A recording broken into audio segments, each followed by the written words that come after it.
The first thing Sam noticed was that every screen around Times Square blinked at once. Not the ads, not the news tickers. The air itself. A thin line of light cut across the sky, like someone had taken a knife to a painted ceiling. The line widened. It made no sound at first.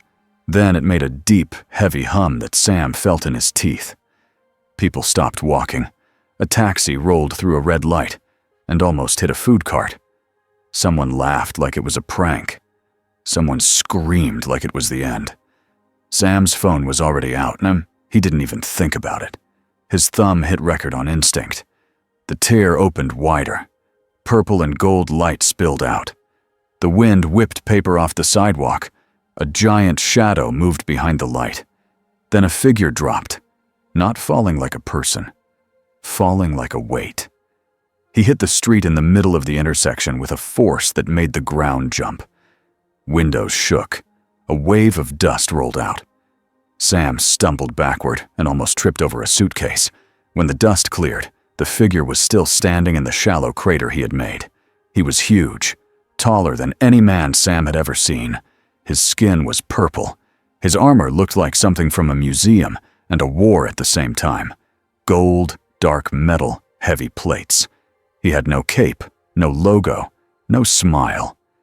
He looked around once, slowly, like a king waking up in a strange room. Sam heard someone behind him whisper, "Is that a soup?" Another voice said, "That's not any soup." Phones rose like a field of metal flowers. People recorded from every angle. Some ran. Some stayed because they could not believe what they were seeing.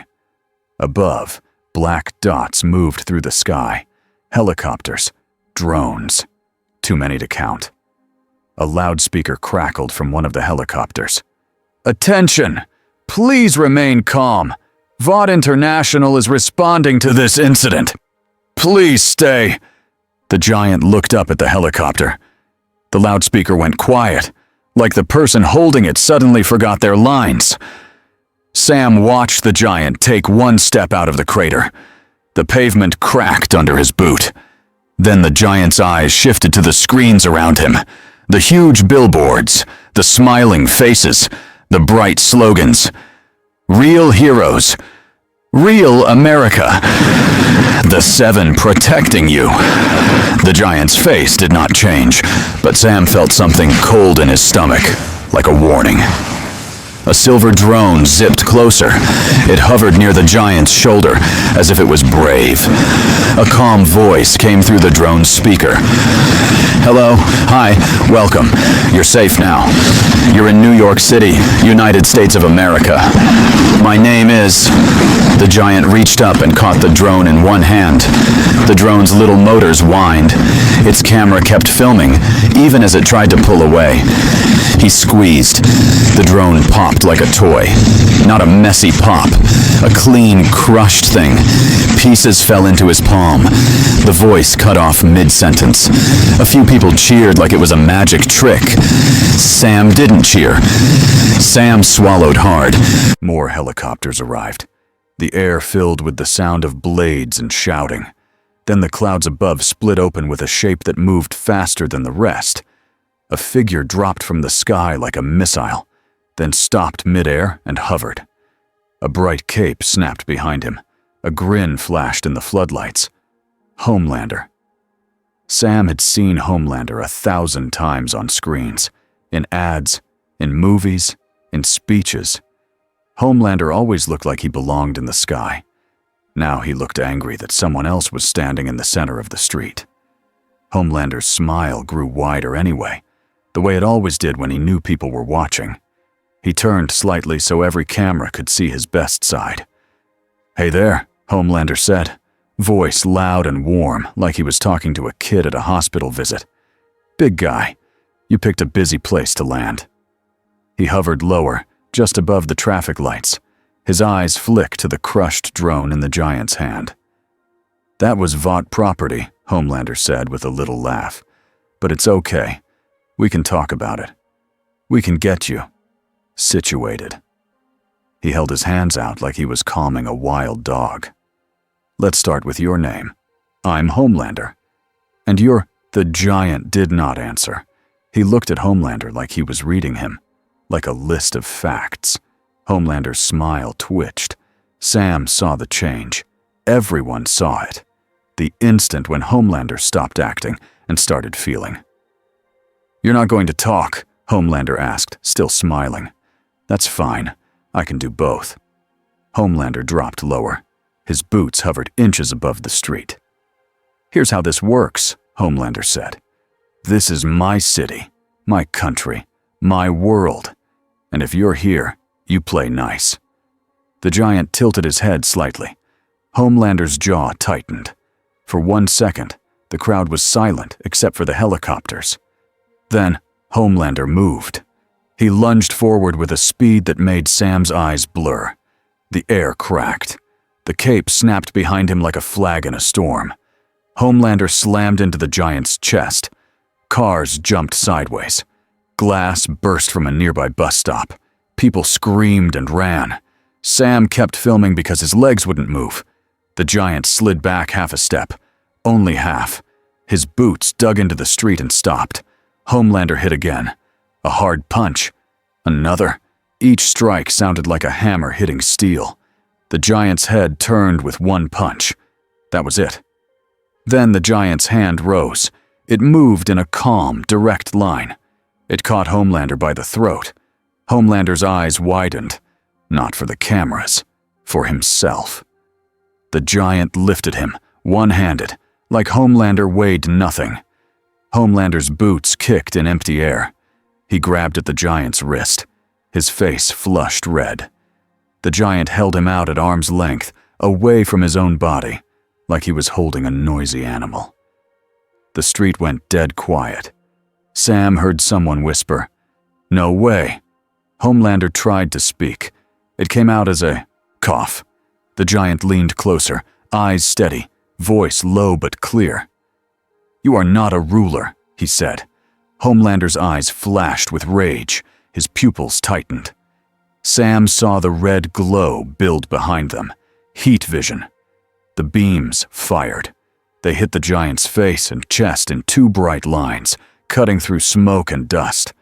For a moment, Sam thought the giant would melt. He did not. The beams lit his armor.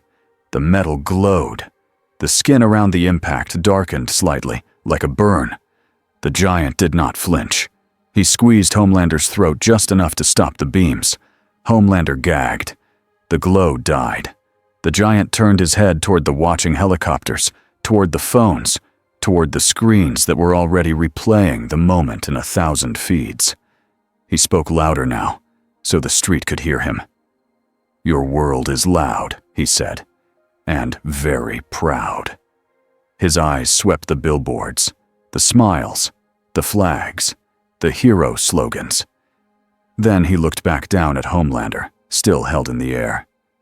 "Tell me," the giant said, calm as stone. "Who decides who gets to live well here?" He let Homelander go. Homelander dropped, fell hard onto the street, and skidded across the asphalt. He caught himself at the last second, boots scraping, cape dragging, humiliation burning in his face. The giant did not chase him. He simply stepped out of the crater, moved past crushed cars and broken glass, and walked forward as if the whole city was just a hallway he planned to cross. Sam's phone shook in his hands. He watched the giant's back, and he realized something that made his stomach twist. This was not a soup showing off. This was an invader arriving. Stan Edgar did not raise his voice. That was how you knew things were bad. The room was bright and clean.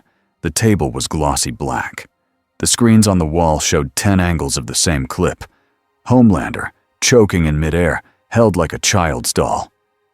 Vought's top people sat in stiff chairs, trying to look like they were not afraid. A lawyer slid a folder across the table as if paperwork could solve gravity. Ashley, hair tight and face pale, cleared her throat. "Okay," she said too loudly. "We are calling this an unidentified soup incident." Edgar's eyes stayed on the screen. He watched the giant's hand close around Homelander's neck in slow motion. Do we know what he is? Edgar asked. We ran facial recognition, a tech said. Nothing. No records. No social footprint. No old photos. Nothing. Edgar's mouth barely moved. So he is not ours. No, Ashley said, voice cracking. He's not ours. Edgar tapped the table once, slow. And he made Homelander look weak, Edgar said. The word weak hung in the air like a smell nobody wanted to admit was real. A head of security leaned forward. We have options. We have experimental rounds. We have high yield. No, Edgar said. The security man blinked. Sir? Edgar finally looked away from the screen and looked at them. You do not solve problems like this with panic, Edgar said. You solve them with control. Ashley nodded too hard. Control. Yes, exactly. So we should control the narrative. Edgar's gaze went to the folder the lawyer had placed on the table. What is that? He asked. The lawyer straightened, grateful for something normal. A standard contract package, sir. NDAs, licensing, liability waivers, a media schedule, branding guidelines. Someone else added quickly. We can build him a profile, give him a name, a logo, make him a new hero. Edgar's eyes narrowed. You want to put a logo on a creature that lifted Homelander with one hand, Edgar said.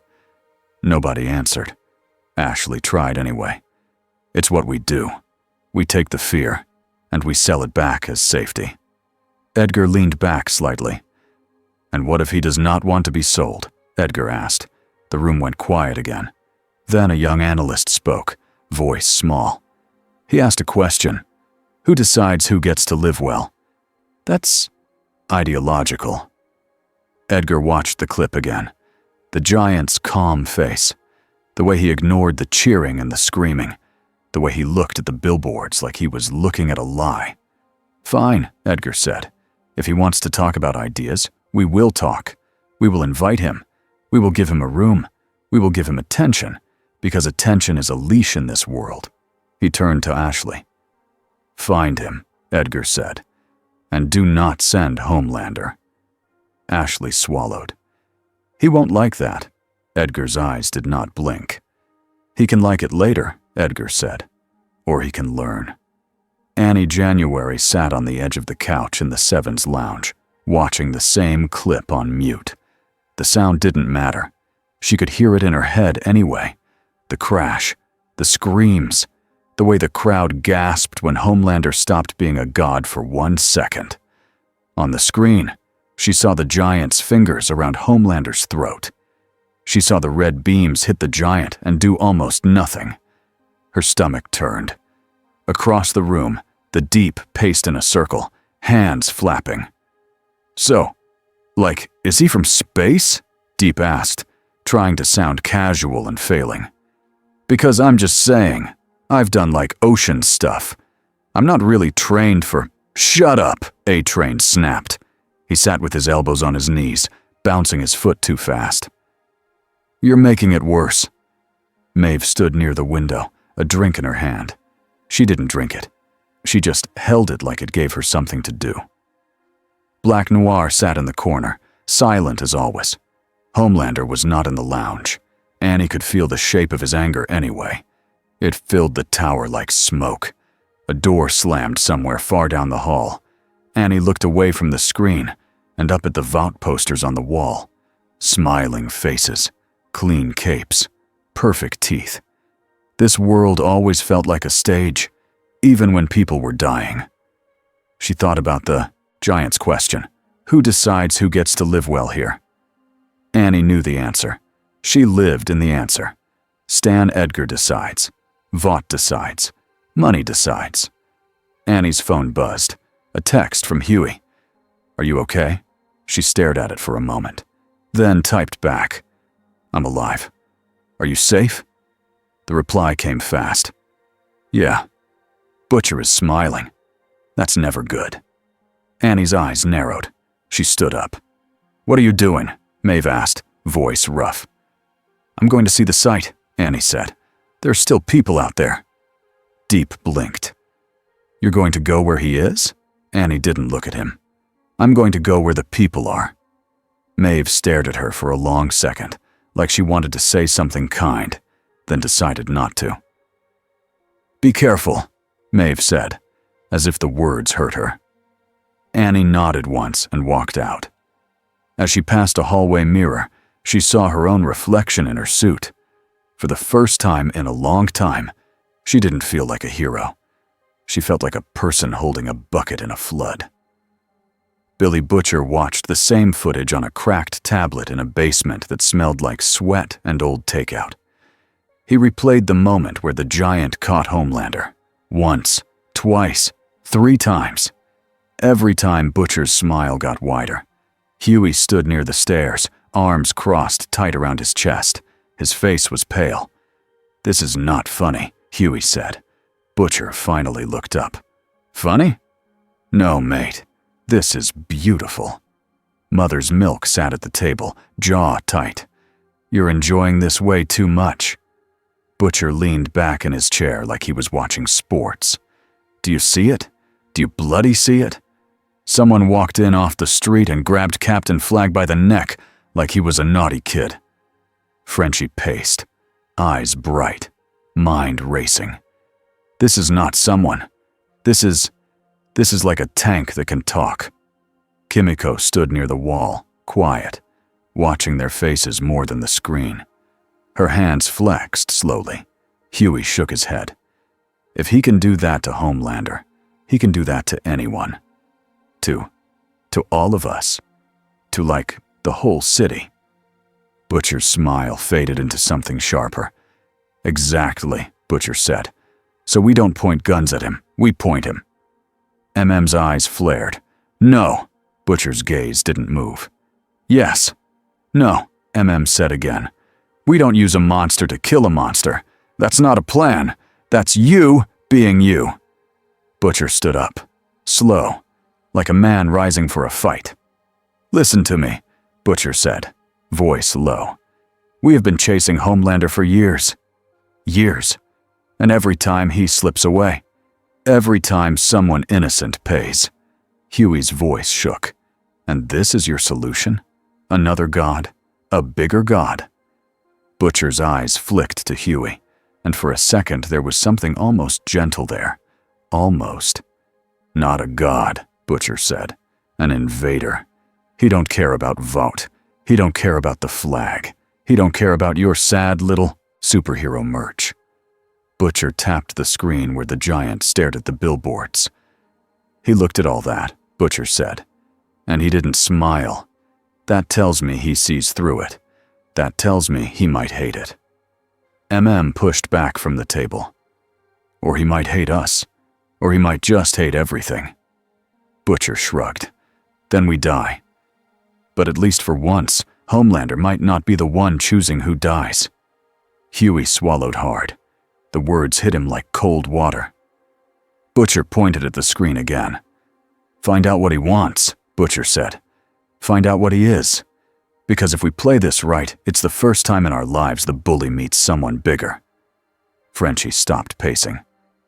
And if we play it wrong? Butcher's smile returned, smaller and meaner. Then the world learns what real power looks like, he said. Grace Mallory watched the clip in a secure room with no windows and too many armed men. She didn't flinch when Homelander got grabbed. She'd seen enough war to know that gods bleed too. But she did flinch when the alien, because that's what he was, looked at the cameras and asked that question. Who decides who gets to live well here? Because Mallory knew people like him. Not the purple skin. Not the armor. The certainty. That kind of certainty had started wars and ended them. A man in a suit spoke quickly. We need to consider nuclear options. A general nodded. We have contingency. Mallory raised one hand. No, she said. The room paused. Mallory leaned forward. If you throw a nuke at a problem you don't understand, you don't solve it. You just make a bigger problem. A younger analyst swallowed. We can't contain him. Mallory nodded. Then we learn him. She turned to her assistant. Call our people, Mallory said. Call Butcher. I want eyes on the street. I want a profile. And I want every piece of Vought's private data that might explain what the hell this is. A man at the end of the table frowned. You want Butcher involved? Mallory's gaze was flat. I want results, she said. And right now, Vogt is a clown car with missiles. She looked at the screen again, at the alien's calm face. Find out his name, Mallory said, and find out what he wants before Vought tries to sell it to him. Thanos stood on the roof of a low building 2 miles from Times Square and watched the city move. He could see the flow of people, like ants on bright lines. He could see the places where the lights were strongest and the places where they were weak. He could smell fear on the wind. He could also smell food, smoke, oil, metal. Too much waste. Below him, the streets were still loud. Sirens, shouting, helicopters. He had landed in countless worlds. This one was different in one simple way. It worshipped the image of strength more than strength itself. He looked at a billboard across the street. Homelander's smile was frozen in bright colors. Thanos remembered real kings, real soldiers, real famine. He looked down at the street again and watched a group of people push past each other to get into a store, not to hide, but to buy water that cost too much. He watched an old man fall. Nobody stopped, not because they were evil, because everyone was afraid of being last. Thanos exhaled slowly. A small drone hovered at the edge of the roof. It kept a careful distance now. A different voice came through its speaker, softer, more controlled. Sir, the voice said, we apologize for the misunderstanding earlier. We would like to invite you to speak with us, in private, somewhere safe. Thanos kept his eyes on the city. Who are you? He asked. The voice hesitated. Vought International. We represent the heroes of this world. Represent, Thanos repeated, tasting the word. Not led. We coordinate, the voice said quickly. We protect the public. Thanos turned his head toward the drone. His gaze felt heavy even from a distance. Then why did your champion attack first? Thanos asked. The drone's camera whirred, trying to focus. He was protecting, the voice said. He is very protective. Thanos' eyes narrowed slightly. He could see the lie. Not because he was magic, because he had seen that kind of pride before, in 1,000 faces. Thanos stepped toward the drone. The drone drifted back fast. Where is your leader? Thanos asked. The voice tried to stay calm. You can meet our CEO, Mr. Edgar. He would like, bring him, Thanos said. The voice froze. Sir? Bring him to the people, Thanos said. To where your lie is loudest. I will not walk into your cage. The drone's speaker crackled. We can arrange a secure location. Thanos' mouth tightened. I did not ask for secure, he said. I asked for honest. He reached out. The drone backed away again. It was trying hard not to die. Thanos let it live. Tell your leader, Thanos said, that I will be seen. He turned away from the drone and looked at the city again. A world that sells its heroes, Thanos said quietly, mostly to himself, will sell everything. Far away from Earth, in a place with no air and no sound, a small machine woke up. It was old. It was damaged. It had been drifting for a long time. Then it felt something it recognized. A tear. A signal. A wrongness in the fabric of space. A light blinked on. A message began to build. Not a voice. Not a face. Just a fact sent into the dark. He is there.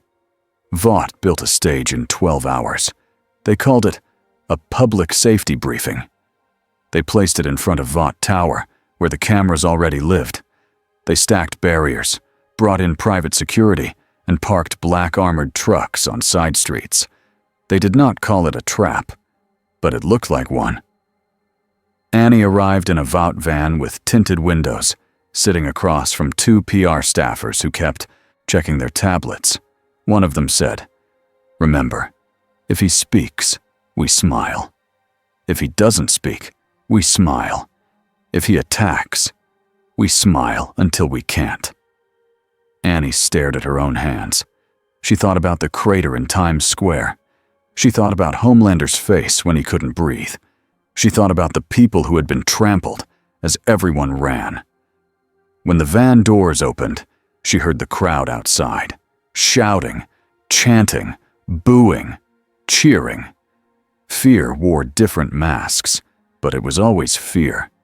She stepped out into bright lights. Homelander was there, of course. He stood on the stage, smiling like he was at a parade. But Annie saw his eyes. The smile did not reach them. His jaw flexed like he was chewing on rage. Stan Edgar stood at the back of the stage, hands folded, calm as a statue. Ashley hovered near him, whispering fast. A lawyer held a folder and a pen like a weapon. Annie saw the folder and almost laughed from stress. A contract. Of course. They were going to hand a contract to the thing that had just humiliated their strongest product. The air pressure changed. Annie felt it before she saw him. A shadow crossed the bright lights. People screamed. Security raised rifles. Cameras zoomed. Thanos stepped out of the night and into the glow of the stage lights, as if he had been invited the whole time. He did not look surprised by the crowd. He looked bored by the idea that the crowd mattered. Homelander's smile tightened so hard it looked painful. Stan Edgar took one step forward. "Welcome," Edgar said, voice smooth. "We're grateful you agreed to meet." Thanos looked at Edgar. "You are the leader?" Thanos asked. "I lead a company," Edgar said. "A company that keeps this world stable." Thanos' eyes flicked across the stage. He saw Homelander. He saw Annie. He saw the folder, the pen. He saw the armed men behind the curtains. Thanos' mouth curved just slightly. Not a smile, a recognition. "A company," Thanos said. Edgar nodded once. "Yes." A lawyer stepped forward, too eager. "If you'll just sign here, sir, we can establish." Thanos reached out and took the folder. The lawyer's face lit up with relief. Thanos opened it. Pages, small words, a picture of a logo space, a schedule, a list of rules. Thanos turned one page, then another. Then he closed the folder. He handed it back to the lawyer. The folder was now a flat slab of crushed paper and plastic, compressed into a tight rectangle. The lawyer made a small sound, like a broken toy. Thanos looked at Edgar again. "You do not keep stability," Thanos said. "You keep profit." Edgar's eyes did not change. "Profit is how we fund protection." Thanos took one step closer, and the guards behind the stage shifted, nervous. Homelander's hands curled into fists. Annie's heart hammered. She felt like she was watching two different kinds of predators measure each other. Thanos spoke in a calm voice that carried across the microphones. "I asked a question," Thanos said, "and I will ask it again. Who decides who gets to live well here?" The crowd quieted in a confused wave. Edgar answered without emotion. "The market." A few people laughed, not because it was funny, but because they didn't know what else to do. Thanos stared at Edgar as if he had just admitted to a crime. "Then your world is sick," Thanos said. Homelander stepped forward fast, face bright with forced cheer. "Okay," Homelander said, voice booming. "Great. Wonderful talk. But let's get something straight. You don't come into my world and call it sick." Thanos didn't look at Homelander right away. That insulted Homelander more than any punch could. Then Thanos turned his head. "You," Thanos said. Homelander's smile flickered. "Me? What are you?" Thanos asked. Homelander's eyes widened, offended. "I'm the Homelander." Thanos waited. That was it? Homelander's smile strained. I'm the greatest hero on Earth. Thanos' gaze was steady. Hero, Thanos repeated. Is that what they call you? Homelander's breath hissed. That's what I am. Thanos' eyes moved back to Edgar. You built him, Thanos said. Edgar didn't deny it. He didn't confirm it either. He just stood there, calm, letting the words bounce off him. Thanos looked back at the crowd. You don't know what you worship, Thanos said, but you will. He turned slightly, and the lights caught the lines of his armor, the scars, the weight of him. Edgar's voice stayed level. We should at least know what to call you. Thanos paused. Annie leaned forward without meaning to. Even the crowd seemed to hold its breath, like a name might be a spell. Thanos turned his head back, and for the first time his voice had a hard edge. Thanos, he said. The name hit the microphones and rolled across the crowd. Some people repeated it at once, testing it with their mouths. Thanos. Homelander's face tightened like he hated the sound of it. Edgar nodded once, storing the name like a file. Thanos, Edgar said. We can work with you. Thanos' eyes stayed on Edgar. No, Thanos said. You will try. He looked at Homelander one last time. And you, Thanos said, will learn your place. Homelander twitched forward, ready to attack. But Edgar's hand lifted slightly, a calm signal. Not fear. Control. Homelander froze. His eyes burned with hate. Thanos stepped off the stage. The ground did not shake this time. He moved with purpose, not drama. As he walked away into the city, the cameras followed him like worshippers chasing a god. Annie watched his back and felt the truth settle in her bones. This was not a soup problem. This was a war that hadn't started yet. The next morning, Vought ran 100 tests without ever touching Thanos. Satellites tracked him. Drones watched him from far away. Thermal scans tried to read his body heat. Radio waves tried to map his armor. Every number came back wrong. He was too dense, too strong, too hard to understand. And still, he walked through the city like he owned it. But he didn't take money. He didn't take food. He didn't take a stage. He took information. He stood outside hospitals and watched who got helped first. He stood outside shelters and watched who got turned away. He stood near a private Vought clinic and watched who went in through the back door. And every time he saw the same pattern, his face got calmer, like he was solving a puzzle he already knew the answer to. In a hidden basement, Butcher watched those reports with hungry eyes. He ain't sightseeing, Butcher muttered. He's measuring. Huey swallowed. Measuring what? Butcher's smile was thin. Our weakness. Vought decided the second meeting would not be on a stage. Vought decided the second meeting would be in a box. They chose a wide plaza they controlled, surrounded by Vought-owned buildings. They claimed it was for public safety. They set up barriers and evacuation routes. Under those routes, they placed weapons. Not normal guns, heavy weapons, prototypes, things that had never been used in public. Edgar stood in a control room above the plaza with screens covering every angle. Ashley hovered beside him, trembling. The 7 are ready, she said. Homelander he's saying he's ready. Edgar didn't look at her. Of course he is. A technician spoke. We have 30 drones in the air, thermal scan ready, kinetic response ready. Edgar's voice was flat. If he can be sold, we sell him. If he can be guided, we guide him. If he cannot, we learn the limits. Ashley swallowed. And if there are no limits, Edgar finally looked at her. Then we adapt, he said. Annie stood in the plaza with the rest of the 7 and wished she was anywhere else.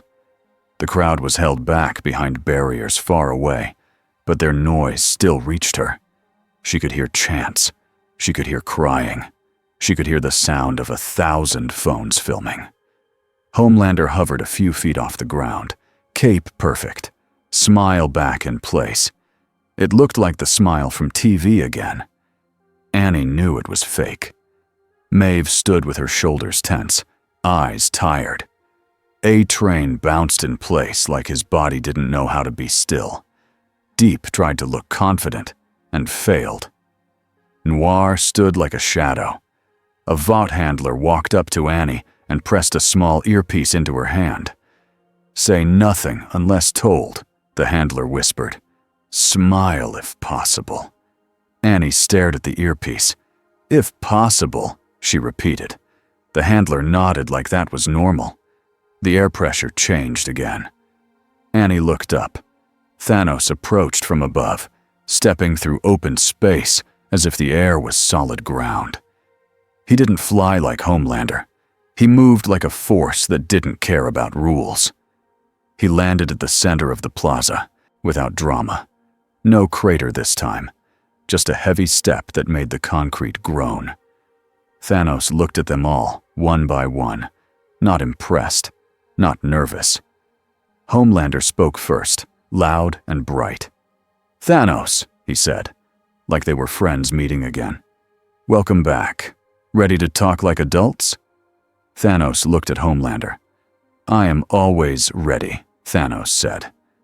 Homelander's smile tightened. "Great. So here's the deal. You're in a world with rules, and you're going to follow them." Thanos' eyes moved to the cameras, to the drones, to the snipers hidden on rooftops. "Rules," Thanos repeated. "Whose rules?" Homelander spread his arms wide for the cameras. "Ours." For one heartbeat, the plaza was quiet. Then Thanos took a single step forward. Homelander's eyes narrowed. "You don't walk at me," Homelander hissed, the warm TV voice dropping into something sharp. He moved first again. He slammed into Thanos with both hands, trying to drive him backward. This time, Thanos was ready. He shifted his weight, turned slightly, and caught Homelander's wrist in a grip that stopped the forward force dead. Homelander's eyes widened in shock, like he couldn't understand a world where he didn't win. Thanos twisted and threw. Homelander's body flew across the plaza and smashed through a stone planter. Concrete exploded. Dust rose. A-Train rushed in, fast as a blur, trying to land 100 hits in 1 second. Thanos turned his head. That was all. When A-Train struck, Thanos' arm moved like a gate closing. He caught A-Train by the chest. A-Train's feet left the ground. His speed died in Thanos' hand, like a light turning off. Thanos lifted him, looked at his face, and said one simple thing. "You run," Thanos said, "but you do not move forward." Then he tossed A-Train aside like a bag. A-Train skidded across the concrete and didn't get up right away. Maeve charged, brave and furious, swordless but strong. She swung a heavy punch that would have broken a normal man in half. Thanos blocked it with his forearm. The impact sounded like metal hitting stone. Maeve's eyes flashed with pain. She tried again. She kicked. She went for joints. She fought like a real warrior. Thanos stepped inside her range and struck once, a short hit to her ribs.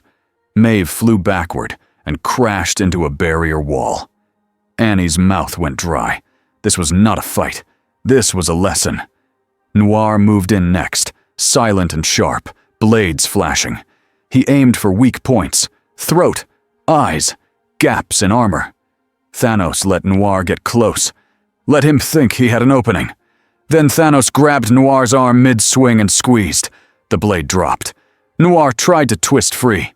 Thanos didn't let go. He turned, pulled Noir forward, and slammed him into the ground. Noir bounced once and lay still.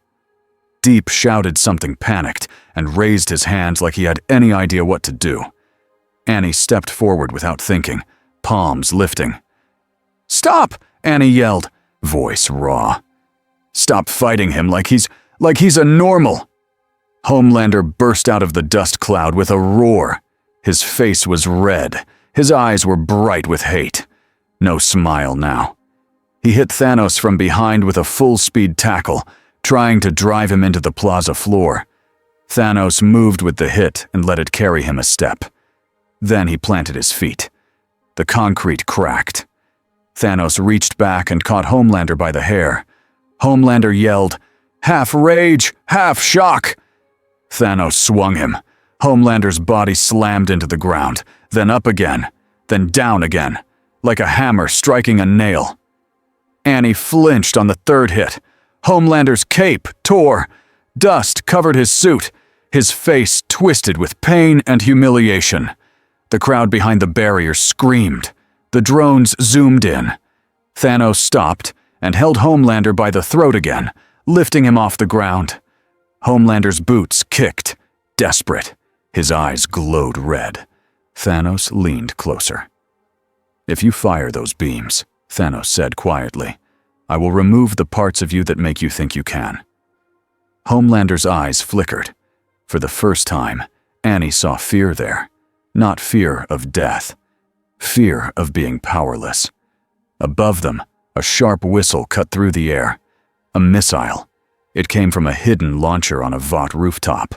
Then another. Then 3 more.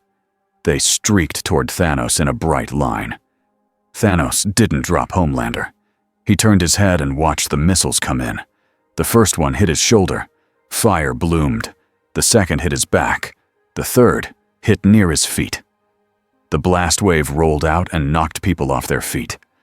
Annie threw her arms wide and blasted light, trying to shield nearby civilians and Vought staff from flying debris.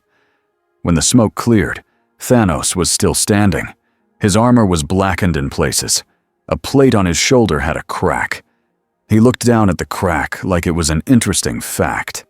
He dropped Homelander onto the concrete. Homelander coughed and dragged air into his lungs, eyes wild. Thanos looked up toward the rooftop where the missiles had come from. His gaze hardened. Edgar's voice came through hidden speakers, calm and smooth. "Thanos," Edgar said, "we are attempting to protect our people." Thanos' eyes did not leave the rooftop.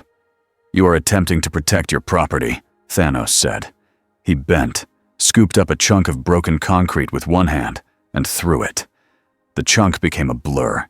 It hit the rooftop launcher and smashed it into scrap. The technicians in Edgar's control room went silent. Ashley's hands flew to her mouth. Annie's earpiece crackled with frantic voices. "Deploy response team. Activate the package. Where is he?" Thanos stepped forward again. Homelander pushed up to his feet, swaying, rage boiling. Annie saw Homelander's eyes flick to the crowd, to the drones. He wanted his win on camera. He charged again, but this time it wasn't only anger. It was desperation. Thanos caught him again. But before Thanos could finish the motion, a different sound rolled through the plaza. A deep, heavy boom. Annie felt it in her chest. A wave of heat and force hit the far end of the plaza and tore through barriers like they were paper. The crowd screamed and fell back. Smoke billowed. A man walked out of the smoke, broad shoulders, old uniform, cold eyes, a shield in his hand. Soldier Boy. Annie's breath caught. This was not supposed to be here. Not in public. Not now. Soldier Boy looked around like he was stepping onto a set that didn't respect him. His gaze locked on Homelander first. Then it locked on Thanos. Soldier Boy smiled, slow and nasty. "Well," he said, "this looks fun." Homelander froze, anger flashing into something else, something complicated. Thanos tilted his head. "You are not like the others," Thanos said. Soldier Boy snorted. "No shit." He lifted his shield and charged. He hit Thanos with the shield first, full force. The blow was strong enough to dent a car from 50 feet away. Thanos slid back one step, just one. Soldier Boy's eyes widened. He hit again. Thanos blocked, then hit Soldier Boy with a short punch to the side. Soldier Boy staggered. He didn't fall. He was tough. He was real. Homelander seized the moment and lunged, trying to strike Thanos from the side, while Soldier Boy kept him busy. Thanos took the two attacks like a man taking rain. He moved his arms in clean lines. Block, catch, push. Annie watched and understood the terrifying truth. Thanos wasn't just strong, he was skilled. He fought like this was his job, because it was. Soldier Boy stepped back, chest rising fast, his face twisted with anger. "Okay," Soldier Boy growled. "Fine." His chest began to glow. Annie's eyes widened. "No," she whispered. Everyone who knew what Soldier Boy could do started backing away. Soldier Boy's glow brightened, heat rippling in the air around him. He looked at Thanos, like he wanted to erase him. Thanos didn't run. He squared his stance, planted his feet, and raised his arms slightly, ready to take the blast. Soldier Boy released it. A bright wave exploded outward. The air screamed. Concrete shattered. Windows burst in every building facing the plaza. Annie threw herself toward a group of vote staff and pushed a wall of light between them and the blast, even though it burned her skin and made her vision blur. When the blast faded, the plaza looked like it had been chewed up. Smoke drifted everywhere. Soldier Boy stood there, breathing hard, pleased with himself. Homelander stared like he couldn't believe someone else had done the big move. Then Thanos stepped out of the smoke. His armor was scorched. The cracked shoulder plate had broken off. His skin showed burns, dark marks, real damage. But he was still standing. He rolled his shoulders once, testing the pain. Then he looked at Soldier Boy with something new in his eyes. "Respect. That," Thanos said, voice low, "was a weapon." Soldier Boy grinned. "Yeah." Thanos took a step forward. Soldier Boy's grin faded just a little. Thanos moved faster than Annie expected for someone so big. He closed the distance, caught Soldier Boy's shield arm and twisted. Metal groaned. Soldier Boy tried to resist. Thanos hit him once in the chest. Soldier Boy flew backward and crashed through a low wall. He didn't get up right away. Homelander screamed in rage and fired heat vision again. The red beams hit Thanos' back. This time, the beams did more. Thanos' burned armor flared with heat. The skin under it darkened further. Thanos turned, slow and steady, and walked into the beams. Homelander's face twisted, shocked and furious, as if his own power was betraying him. Thanos raised a hand and grabbed Homelander's face, not his throat. His face. His palm covered Homelander's eyes and mouth. The beam stopped. Homelander made a muffled sound of panic. Thanos lifted him off the ground again. "Enough," Thanos said. He turned, holding Homelander up so every camera could see him like this. A god held like a mistake. Thanos spoke louder, so the microphones and the drones would catch it. "You built your champions," Thanos said, "and you sold them." He looked past Homelander to the control room window high above, where he knew the leader was watching. "You let them hurt your people," Thanos said, "as long as you could call it heroism." Annie felt the crowd's fear shift into something else. Not love, not trust. A sharp hunger for truth. Thanos dropped Homelander. Homelander hit the ground and stayed down for a second too long. Thanos stepped toward a fallen Vought handler who was trying to crawl away. The handler's jacket had a Vought badge, a mic pack, a clipboard, with talent management printed on it. The man's eyes went wide. "No! Please, I'm just—" Thanos grabbed the handler by the front of his jacket and lifted him, not cruelly, not gently, like picking up a bag to see what's inside. "What makes them?" Thanos asked. The handler shook, crying. "I don't know what you mean." Thanos' fingers tightened slightly. The handler gasped. "The source," Thanos said. "The thing you used to create gods." The handler stammered, terrified. "Compound V. It's Compound V. Please!" Annie's stomach dropped. She knew about Compound V, but hearing it said out loud, in public, felt like a crack in the whole world. Thanos looked at the handler like he had just confirmed the last piece of a plan. He lowered the handler to the ground and let him go. The man collapsed, sobbing. Thanos reached down and picked up the handler's clipboard. He flipped it once. On it were schedules, talking points, appearance fees, a list of what Homelander would say today. Thanos held it up for the cameras. "You worship paper," Thanos said, "and you call it strength." He looked at Annie for the first time. Annie felt his gaze like weight. She didn't step back. She forced herself to stand. Thanos' voice softened a fraction. "You try to protect," he said. Annie's throat tightened. She didn't know what to say. Thanos looked away from her and back to the city. "I will find your source," Thanos said. "I will take it from those who sell it." He turned his head toward Edgar's control room again. "And I will decide," Thanos said, "whether this world deserves to keep building monsters."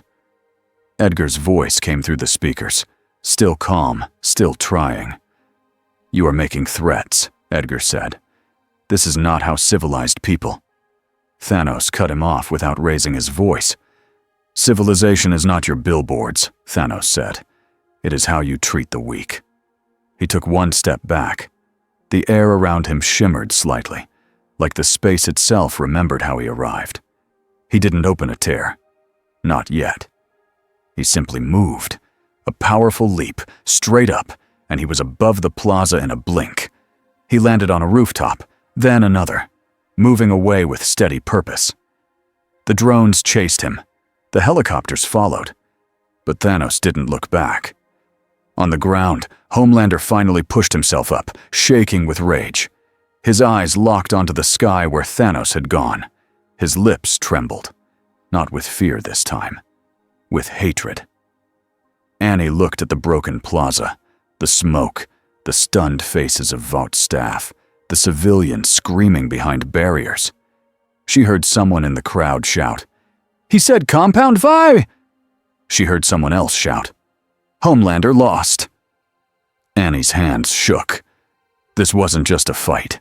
It was a crack in the world's story. And through that crack, something bigger was climbing in. That night, Butcher watched the public footage from a stolen laptop in the dark. He didn't smile now. His eyes were sharp, hungry, and worried all at once. Huey sat beside him, voice small. "He's going after Compound Vi," Huey said. Butcher nodded slowly. "Yeah." MM's jaw clenched. If he gets it, he can make an army. Butcher's mouth tightened. "Or he can stop Vought from making more," Butcher said. Huey stared at the screen where Thanos held up the clipboard like it was trash. "He's not here for money," Huey whispered. Butcher leaned closer to the screen. "No," Butcher said. "He's here for control." He paused, eyes narrowing. "And if he thinks he's the one who should decide who lives well?" Butcher's voice went low, almost a growl. "Then we've got a bigger problem than Homelander." Outside, far above the city lights, the sky looked normal again. But the world wasn't. Not anymore. New York City, the morning after the plaza. The city woke up like it had been punched in the face. Windows were boarded, streets were taped off. People walked fast, heads down, eyes on the sky. Every screen replayed the same 3 seconds on a loop. Homelander on his knees. A name spoken into a microphone. Thanos. Annie sat in the back of a Vought SUV with the windows tinted dark. Her suit was folded in a garment bag like it was a costume for a play she no longer believed in. Her phone buzzed nonstop. She stopped reading after the first 20 messages. Everyone wanted the same thing. A quote. A confession. A lie. Ashley sat across from her, holding a tablet with shaking hands. Her smile looked stapled onto her face. "Okay," Ashley said. "So, you are going to say you were caught off guard. You are going to say we saved lives. You are going to say the company is cooperating with the government. You are going to say, Annie cut in. He said, compound V on camera. Ashley blinked like Annie had said a curse word. Not officially, Ashley said too fast. Not in a legally verified way. Annie stared at her. He held up a clipboard with your talking points. He called your heroes property. That's official enough for people who can think. Ashley leaned forward. We can't let the public panic. The public should panic, Annie said, and her voice surprised her with how steady it was. They should panic because it's true. Ashley's eyes shone with tears that didn't fall. Annie, please, do you know what happens if everything breaks at once? Annie did know. She had grown up in a church that sold hope like tickets. She had seen parents spend rent money on miracles. She had watched vote turn human beings into brands. If the story broke, the whole country would shake. But it was already shaking. The SUV slowed. Through the tinted glass, Annie saw Vought Tower. Cameras packed the street. A crowd pressed behind barriers. Signs bobbed up and down. Some said, tell the truth. Some said, kill the alien. Some said, Homelander is a fraud. A helicopter hovered overhead like a vulture that wanted a better angle. Ashley wiped her face and forced her voice back into its work shape. Okay, she said. New talking point. You say the word safety 5 times. You do not say compound V. You do not say the name of... A Vought lawyer popped his head into the SUV from the front seat, excited like a kid who had found a new toy. Quick update, he said. We're filing emergency trademark protection for the name Thanos in the hero category. Just in case. We can't let a hostile entity own his own. Annie stared at him. Ashley stared at him. The lawyer saw their faces and slowly backed away like he had walked into the wrong room. The SUV doors opened. Heat and noise hit Annie's face. Cameras flashed. Microphones pushed forward. People shouted questions. Annie stepped out and looked at the crowd. She saw fear. She saw anger. She saw hope, too. And that was the part that scared her the most. Because hope in this world was often a trap. She walked toward the stage Vought had built overnight. Bright lights, clean banners, a giant screen showing the Vought logo. As Annie climbed the steps, she felt like she was walking into a lie that everyone could see. Ashley followed close, whispering, remember, smile, safety, family. Annie reached the microphone. She looked out at the crowd again, and she imagined Thanos standing here instead of her, calm and heavy, asking a simple question that cut deeper than any punch. Who decides who gets to live well? Annie's throat tightened. A producer counted down with his fingers. 3, 2, 1. The red light on the camera turned on. Ashley smiled so hard her cheeks trembled. Annie leaned toward the mic. My name is Annie January, she said, and I'm Starlight. That part felt true, at least. I was there yesterday, Annie said. I saw what happened. I saw people get hurt because powerful people were fighting for pride. Ashley's smile froze. Annie kept going. I also heard something said out loud that has been hidden for a long time, Annie said. And I think you deserve answers. The crowd surged. Reporters shouted. Ashley's hand shot toward Annie's elbow, like she could pull her backward through time. Annie looked straight ahead. I can't promise safety, Annie said. Not right now. But I can promise this. I will not lie to you. Ashley hissed through her teeth. Annie? A sound rose from the crowd. Not one voice. Many. A messy chant, like people testing if they were allowed to say it. V! V! V! Annie's skin prickled. Compound V wasn't just a rumor anymore. It was a spark. And sparks in dry places become fires. Stan Edgar watched Annie's statement in his private office with the calm of a man watching weather. He didn't blink. He didn't curse. He didn't throw anything. He simply made a note. Not on paper. Not in a file. In his mind. Ashley burst into the office 10 minutes later, red-faced, eyes wild. "She went off script," Ashley blurted. She basically told them we—" Edgar held up one finger. Ashley stopped like a dog hearing a whistle. Edgar looked at the screen again. Annie's face, honest and stubborn. The crowd roaring behind her. "She is a liability," Ashley said, breathing fast. "We have to contain her. We have to use her," Edgar said. Ashley blinked. "Use her?" Edgar turned slightly in his chair. "People believe her," he said. "That is rare. That is valuable." Ashley swallowed. "But she's breaking the brand." Edgar's voice stayed soft. "The brand is already broken," he said. "Now we decide what replaces it." He tapped a button on his desk. A speaker lit up. "Status," Edgar said. A security director answered, voice tight. "Thanos was last seen moving north across rooftops. He's not hiding. He is walking like he wants to be seen." Edgar nodded once. "And Homelander?" A pause. "Homelander is in tower," the director said. "He is refusing all PR. He is not stable." Edgar's eyes flicked to the other screen, where a live feed showed Homelander pacing in a private room like a caged animal. Edgar's tone did not change. "Keep him inside," Edgar said. "He's not to engage Thanos without my approval." Ashley flinched. "He'll kill someone if we try to."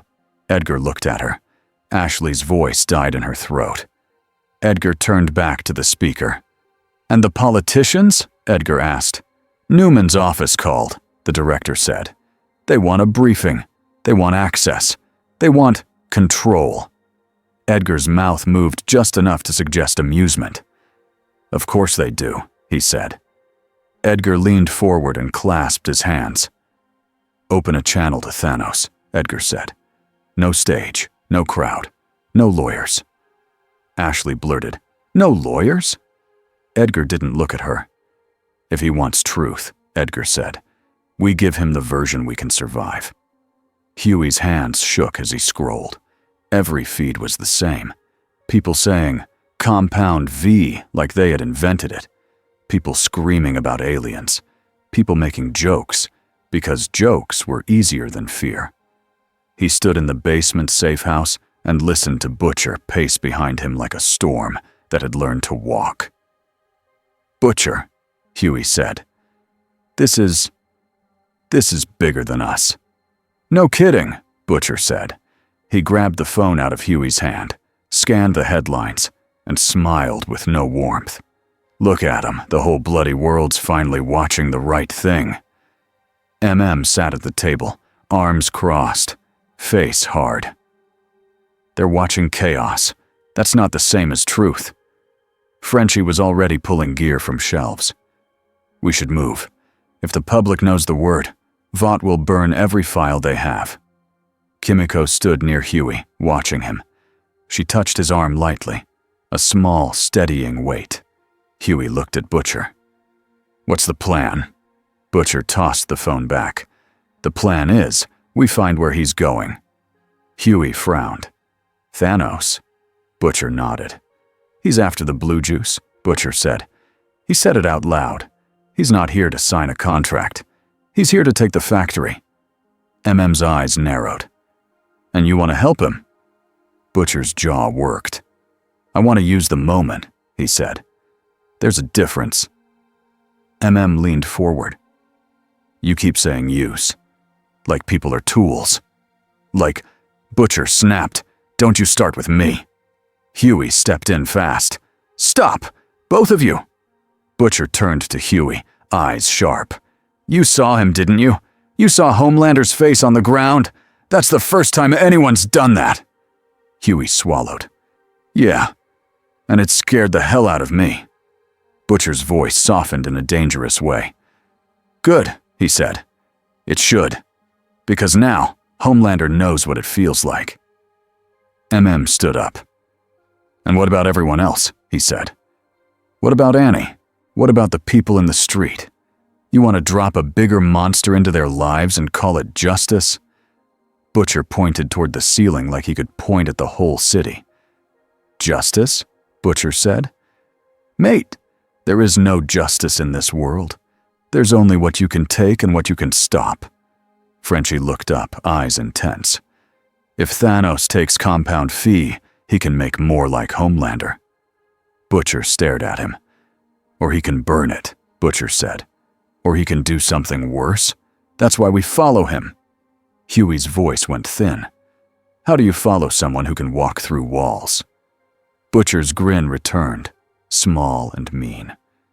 We don't follow his footsteps, Butcher said. We follow his ripples. He grabbed a folder off the table. Old maps, old notes, names of labs and shipments the boys had chased for years. Vought has routes, Butcher said. Supply lines, black sites, trucks that move at night, planes that don't file flight plans. MM's eyes flicked over the maps. He didn't like it, but he knew Butcher wasn't wrong. Butcher jabbed a finger at one location. This, he said. This is where they move batches of V to clinics. Huey leaned in. How do you know? Butcher's smile faded. Because we bled for it, he said. Now let's see if the purple bastard bleeds too. Homelander locked the door and pressed his palms against the sink. The mirror in front of him was cracked. Someone had cracked it yesterday.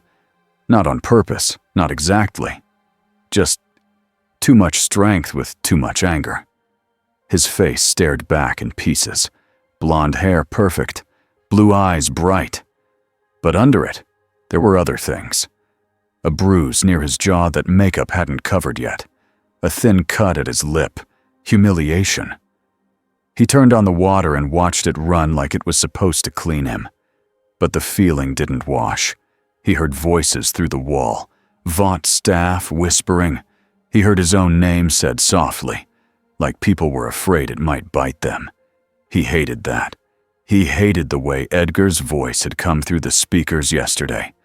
Calm, telling him what to do, like he was a dog. He hated the way Starlight had looked at him in the plaza. Not scared, not impressed, just sad. And worst of all, he hated the way Thanos had looked at him. Not like a rival, like a fake. Homelander clenched the sink. Metal bent under his fingers. He tried to breathe the way the therapist had taught him. In, out, in, out. He didn't want calm. He wanted the world to clap again. He wanted to fly high and hear cheers like rain. He wanted someone to look at him and see a god. Instead, he saw Thanos' hand, closing around his face. Homelander's throat tightened. He wasn't scared of dying. He was scared of being nothing. His phone buzzed. A message from Ashley. Please come to the conference room. Mr. Edgar needs you. Homelander stared at the screen. His smile pulled at one corner of his mouth, ugly and sharp. He typed back with one finger. No. Then he threw the phone into the wall. It exploded into plastic pieces. He leaned closer to the mirror and spoke to his own reflection. Okay, he whispered. Okay. You want a story? His eyes narrowed. I'll give you a story, he said. He turned and walked to the door with slow, controlled steps. Not like a child throwing a fit. Like a man planning punishment. Victoria Newman stood behind a podium in a room full of flags. Cameras faced her. Reporters listened. Her smile looked warm, like someone who cared. Behind her eyes, she was counting. Counting fear. Counting votes. Counting how many people would beg her for help now. This event is unprecedented, Newman said, voice smooth. We are working with our partners to ensure public safety. A reporter shouted, Did Vote create their heroes with Compound 5? Newman's smile didn't change. We are investigating all allegations, she said, and I promise transparency. Transparency, another word for control. After the press conference, Newman walked into a private office and closed the door. Her assistant followed, nervous. "Ma'am, Vought is asking for a private meeting." Newman took off her mic and placed it neatly on the table. "They would," she said. Her assistant lowered his voice. "And the alien? Thanos. People are saying he's hunting their labs." Newman's eyes sharpened. "Good," she said. The assistant blinked. "Good." Newman stepped to the window and looked out at the city. "If Vought bleeds in public," Newman said, "they will come to me for bandages." Her assistant swallowed. "And if Thanos wins?" Newman's voice stayed calm. "Then we learn what he wants," she said, "and we offer him a path that benefits me." The assistant hesitated. "He doesn't seem like someone you can bargain with." Newman smiled, small and private. "Everyone bargains," she said. "They just pretend they don't." Thanos walked through a shipping yard at night, like he owned the ground. Floodlights washed the place in harsh white. Trucks sat in rows. Cranes stood still like giant skeletons. Men in hard hats froze when they saw him. Then they ran. Not all of them. One guard raised a rifle and shouted, "Stop!" Thanos stopped. He looked at the rifle like it was a child's toy. The guard's hand shook, his finger tightened. The gun fired. The sound echoed through metal containers. The bullet hit Thanos' chest plate and pinged away into the dark. The guard's mouth opened. Thanos didn't move fast. He didn't have to. He stepped forward once. The guard stumbled back, tripped, fell. Thanos reached down and took the rifle with 2 fingers. He bent it in half. He placed it gently on the guard's chest like a reminder. "Leave," Thanos said.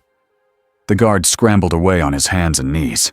Thanos turned his gaze to the containers marked with Vought-coded labels. He didn't know the language of this world perfectly yet, but he knew patterns. He knew how powerful people hide. They always use systems, not secrets. He walked to one container and placed his hand against the lock. His fingers tightened. Metal groaned. The lock tore free. Inside were black cases, stacked neat, with warning stickers. A small tag read, "Medical Supply, Priority." Thanos opened a case. Glass vials sat in foam slots. Blue liquid inside, bright and clean, like it wanted to look pure. Thanos lifted one vial and held it to the light. A thing that could make gods, or monsters. He remembered his own world's hunger, his own world's screams.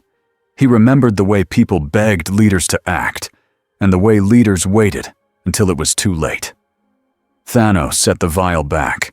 He looked at the other cases. He didn't take them all. Not yet. He took one case, and then he closed the container. He stepped onto the roof of the container and looked out over the city.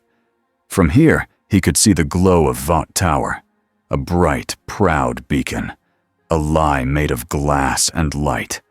His voice was quiet, but the night carried it anyway. "You built strength," he said, and called it salvation. He turned and walked into the dark with the case in his hand.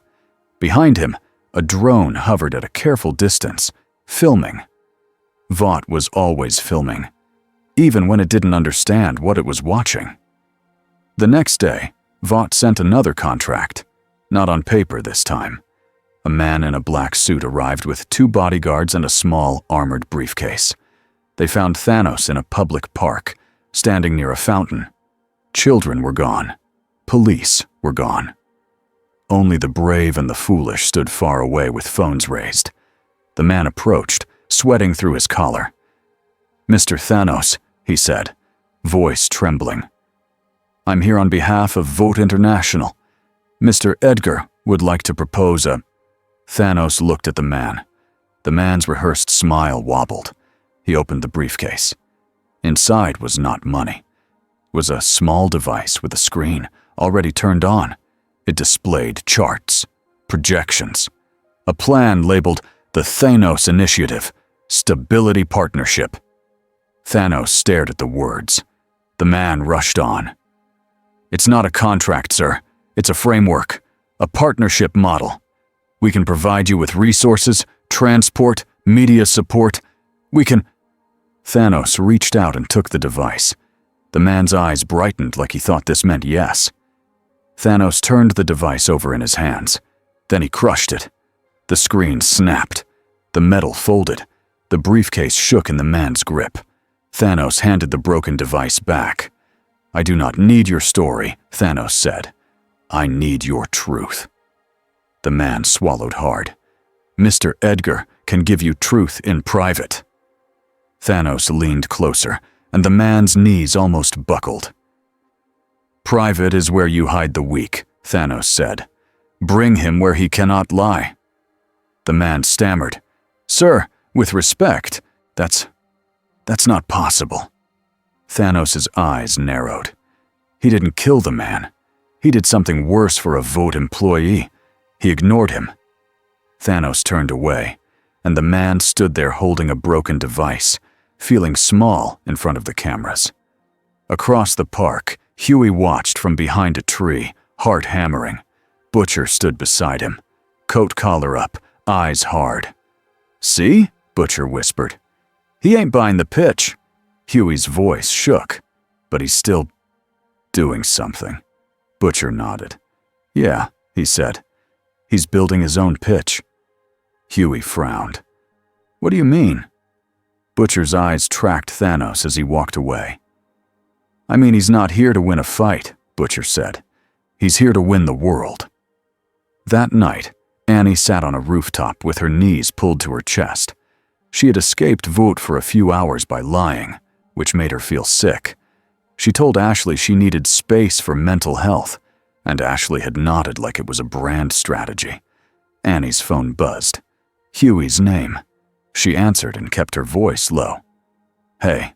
Huey sounded tired. "Hey, you okay?" Annie looked down at the street. A crowd had formed around a TV in a store window.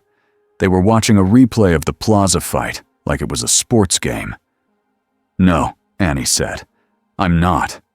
Huey let out a breath. "Same." A pause. Then Huey said, "Butcher thinks we should follow Thanos." Annie's stomach tightened. "Of course he does." Huey rushed on. I know it sounds insane, but Annie, he's going after Compound V. If he gets it all, he can make more Homelander," Annie finished. Her voice went flat. Huey swallowed. "Yeah." Annie rubbed her face with both hands. "And Vought will burn everything to stop him," she said. "Which means they'll burn people too. Test subjects, evidence, anyone who can talk." Huey's voice got quieter. "We think he's headed toward a facility, one of the real ones." Annie's chest tightened. "Where?" Huey hesitated. "We don't have the address yet." Annie stared at the skyline, at Vought Tower, shining like a knife. "Tell me when you do," Annie said. Huey exhaled. "You want to come?" Annie didn't answer right away. She pictured Thanos walking through a facility full of trapped people. She pictured Butcher using that chaos like a weapon. She pictured Vought cleaning up with fire, and she pictured herself doing nothing, sitting on a rooftop while people screamed behind closed doors. "I'm already there," Annie said finally. "I've been there my whole life. I'm coming." Thanos stood in an empty warehouse near the river, alone with his thoughts. He had taken a chair and placed it in the center of the space, not because he needed comfort, because it was a symbol, a place to sit while the world tried to crawl toward him. Outside, boots approached, many boots. Carefully, spaced, armed. Thanos didn't move. Stan Edgar entered with 2 guards, both holding rifles they tried to hold steady. Edgar walked like he owned the building, even though he didn't. He stopped 10 feet away from Thanos and nodded once, polite. "Thanos?" Edgar said. Thanos didn't stand. "Edgar," he said. Edgar's eyes flicked to the chair, the choice of setting, the emptiness. "You wanted truth," Edgar said. "I wanted you," Thanos replied. Truth follows. Edgar took a breath. This world functions through systems, he said. We provide stability through those systems. Thanos' gaze was steady. You provide control, he said. Edgar didn't deny it. Control prevents collapse, he said. Collapse kills more than control ever will. Thanos studied him. He had met many leaders. Some shouted, some begged. Edgar did neither. That is your excuse, Thanos said. Edgar's voice stayed calm. And your plan is what? He asked. To conquer us? Thanos tilted his head slightly. I did not come to conquer for pleasure, he said. I came because I have seen what happens when worlds wait too long to fix themselves. Edgar's eyes sharpened. You think you are here to fix us? Thanos' voice was quiet. I know what is coming to worlds like this, he said. You grow, you consume, you waste, you build false gods, then you fall. Edgar looked at him for a long moment. You're not from here, he said. Thanos didn't answer with a speech. He gave a simple truth. My world died, Thanos said. The words landed heavy in the empty space. Edgar watched him carefully. And you believe you can prevent ours from dying? Yes, Thanos said. Edgar nodded slowly. Then we have a shared interest, he said. Because I also do not want this world to die. Thanos' eyes narrowed. You want your company to live? He said. Edgar's mouth moved slightly. My company is a pillar of this world, he said. If it falls, the chaos will be severe. Thanos leaned forward just a little. Your pillars are built on bodies, he said. I saw your heroes harm your own people and call it protection. Edgar didn't flinch. Heroes are complicated assets, he said. Thanos' gaze hardened. Do not call living beings assets, he said. Edgar held Thanos' stare. Then call them what you like, Edgar said. But understand this. You are in a world where people are afraid. They need a story. They need a face. If you want to change anything, you need tools. Edgar gestured to one of his guards. The guard stepped forward, hands shaking, and placed a small tablet on the floor. Edgar didn't push it. He didn't force it into Thanos' hands. Information, Edgar said. Maps of our supply chain, facilities, storage, everything you're hunting. Thanos stared at the tablet. It was a trap, or a test. Edgar's voice stayed even. In exchange, he said, you do not destroy our infrastructure. You work with us. We manage the transition. We keep order. Thanos smiled. Barely. You think you can guide me, Thanos said. Edgar didn't blink. I think you cannot do what you want alone, he said. You don't understand our politics, our laws, our people. Thanos stood up slowly. The guards lifted their rifles, terrified. Edgar didn't move. Thanos walked past the tablet without touching it and stopped a foot from Edgar. You understand fear, Thanos said. You use it like a leash. Edgar's eyes held steady. Fear is a fact, he said. Thanos leaned in, voice low. I am a fact, Thanos said. He turned away and began walking toward the warehouse door. Edgar's voice followed him. If you continue, Edgar said, you will create chaos you cannot control. Thanos didn't stop. Chaos already lives here, Thanos said. You just sell it in a clean box. He stepped out into the night. Edgar looked down at the tablet, still untouched on the floor.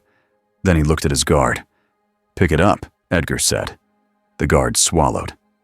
Sir, he didn't take it. Edgar's voice was flat. No, he said. He's going to take it anyway. Just not from me. The pivot came 2 hours later. A Vought convoy tried to move 3 armored vans out of a private airport. No logos, no press, no schedule. But they weren't invisible. Huey watched the vehicles through binoculars from a van parked far away. Frenchie sat beside him, tapping a small tracker device against his palm like a nervous habit. Checked a map with tight focus. Butcher watched the sky. "What are we waiting for?" Huey whispered. Butcher didn't blink. "For the world to change," he said. Then the air above the runway shimmered. Not like heat. Like the space itself was stretching. A shadow dropped onto the tarmac. Thanos landed in the center of the convoy like he had been waiting there all along. The guards shouted. Guns raised. Flashlights swung. Thanos walked to the first van and placed his hand on the hood. He looked at the driver through the windshield. The driver's hands flew up. Thanos spoke once. Calm. "Get out," he said. The driver scrambled out and ran. The guards opened fire. Bullets sparked off Thanos' armor and bounced away like rain off stone. Thanos reached to the side of the van and tore the door off with one pull. He leaned inside and grabbed a case from the back. Another guard launched a grenade. It exploded at Thanos' feet. Smoke billowed. When it cleared, Thanos was still there, holding the case. He walked to the second van and did the same, then the third. He didn't kill the guards. He didn't chase them. He simply took what he came for and left them alive to tell the story. Butcher watched through the binoculars, eyes bright. "He's doing it clean," Butcher muttered. MM's face stayed hard. "Clean?" he said. "He's robbing a convoy like it's nothing." Frenchie's eyes widened. "He is not robbing," Frenchie whispered. "He is confiscating." Huey swallowed. "What's the difference?" Frenchie didn't look away from the runway. "The difference is, he thinks he is the law." On the runway, Thanos opened one case and looked inside. Blue vials. He closed it again. Then he looked up at the control tower. He raised his hand and pointed. Not at the people, at the building. A warning. Then he leapt. One moment he was on the ground. The next, he was on the roof of the control tower. He vanished into the dark. Huey's phone buzzed. A notification. A video had just hit the internet. A shaky clip from a guard's body cam. Thanos, calm, in the center of the runway. His voice captured clear. "Your poison will not spread anymore." Huey's stomach dropped. MM stared at the screen. Butcher smiled. And far away, in Vought Tower, Edgar watched the clip and finally allowed himself a tiny frown. Because now it wasn't just a fight. It was a campaign. 2 days later, Thanos went quiet. Not gone. Just quiet. He stopped appearing in public parks and plazas. He stopped letting cameras get close. The city still felt him, though, like thunder you could sense before it arrived. Vaught's supply lines began to fail. A clinic in New Jersey didn't receive its medical delivery. A private lab in Pennsylvania found its security doors bent inward, like someone had peeled them open. A black site in upstate New York went dark. No calls. No feeds. People in power began to whisper a new phrase. "He's taking the spine." Annie learned this while sitting in a Vought meeting with a dozen people who talked like they were reading from the same script. Ashley's eyes were red from no sleep. A PR man kept saying brand safety like it was a prayer. A lawyer kept sliding papers forward like paper could stop a titan. Edgar sat at the head of the table, calm. "He's targeting our infrastructure," Edgar said. A security chief nodded. "We can mobilize." Edgar lifted a hand. "We cannot fight him directly," Edgar said. "Not in a way that wins." The room went silent. Someone finally said it out loud. An executive swallowed. "So, what do we do?" Edgar's eyes moved to Annie. "We stabilize the public," Edgar said, "and we secure what matters." Annie's jaw tightened.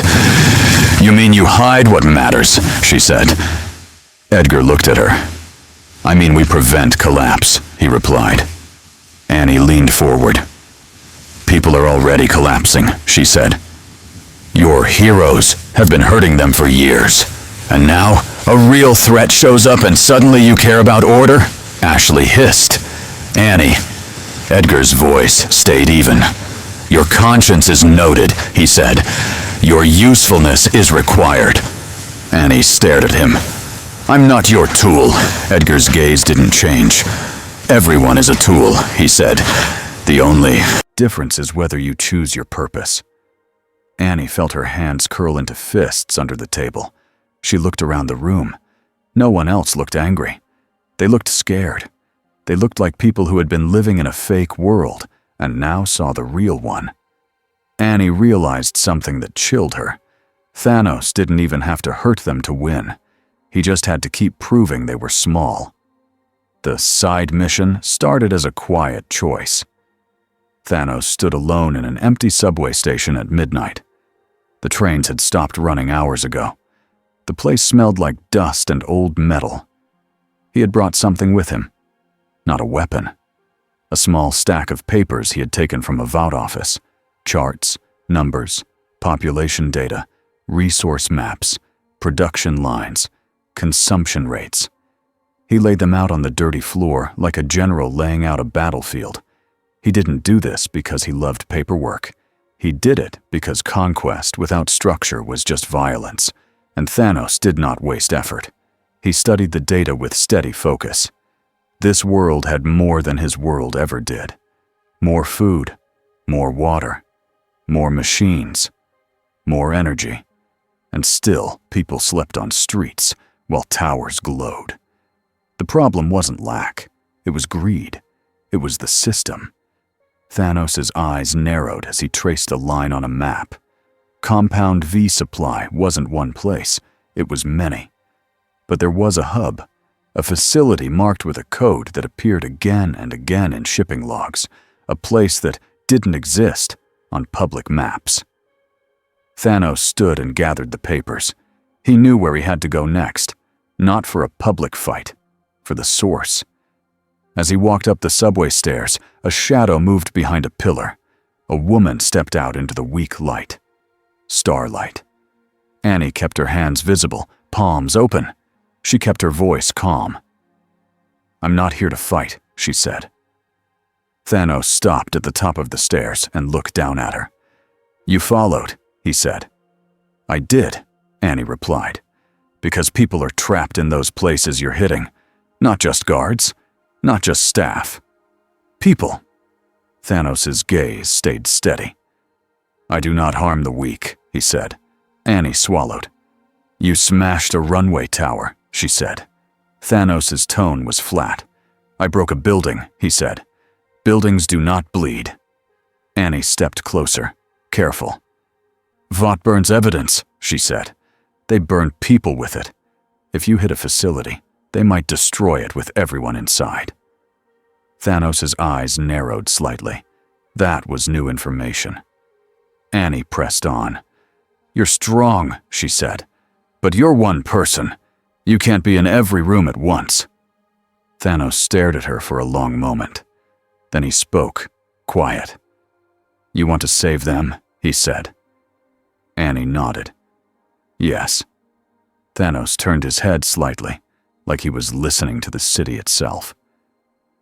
Then you should stop standing in front of cameras, Thanos said, and start standing in front of doors. Annie's breath caught. You asking for help? Thanos didn't answer like that. He looked at her and said, Do not mistake purpose for permission. Then he stepped forward and walked past her, toward the night. Annie followed anyway, because she didn't need permission to do what was right. Butcher followed the ripples too. The boys tracked a VOT-coded flight that didn't exist. Frenchie hacked a schedule. Bribed a tired worker with a fake badge and a real threat. Huey listened to police radios until his head hurt. They found the same hub, a facility hidden in the woods, surrounded by fences and cameras, marked on maps as water treatment. Butcher stared at the aerial photo in the van. That's no water plant, he said. Frenchie swallowed. That is a fortress. Looked at Huey. We go in to save people, he said. not to help Thanos. Butcher didn't argue, not out loud, but in his eyes, Huey could see it. Butcher had two wars in his head. One was against Vought, the other was against himself. Huey's phone buzzed. Annie's message. I found him. He's going to the hub. Vought will burn it. Huey showed it to MM. MM cursed under his breath. Then we move now. Butcher nodded. Yeah, he said. We move. And we pray the purple bastard doesn't turn the place into gravel. The facility looked like a clean lie from the outside. White buildings, neat roads, bright lights. But the fences were thick. The cameras were everywhere. The guards were too many for a water plant. Annie watched from a hill with her heart pounding. She could see a loading bay where trucks moved in and out. She could see a separate building with no windows and extra guards. That one felt wrong in her bones. Thanos stood beside her in the tall grass, silent. He didn't crouch for cover like a thief. He simply stood, heavy and calm. Annie whispered, "How do you get in?" Thanos' eyes stayed on the fence line. "I walk," he said. Annie's stomach dropped. "That will get people killed." Thanos looked at her. "Then open the door first," he said. Annie blinked. "Me?" Thanos' voice stayed level. "You know this world's locks," he said. "You know where they hide the weak. Do what you do." Annie took a breath. She did know. She had been inside too many clean places that smelled like fear behind the walls. She slipped down the hill and moved along the fence line, keeping low. Thanos didn't follow yet. He waited, like a siege engine waiting for the gate to crack. Annie reached a side service door near a power unit, a keypad, a camera. She raised one hand and sent a small pulse of light into the camera. The lens popped and went dark. She pressed the keypad. She didn't know the code. So she did the only thing she could. She ripped the panel open. Wires. Circuits. A security alarm waiting to scream. Her hand shook as she pulled two wires apart, then pressed them together again in a different way, hoping she remembered what she'd learned from watching Vought techs fix things. A tiny spark jumped. The lock clicked. Annie exhaled so hard she almost laughed. She opened the door, and right then, the world exploded. Not with fire, with impact. Thanos slammed into the front gate like the gate wasn't there. Metal screamed. The fence bent inward. The main barrier snapped and fell.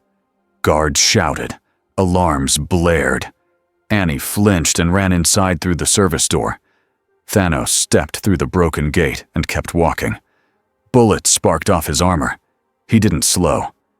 A heavy weapon mounted on a truck fired a burst that would have shredded a normal person.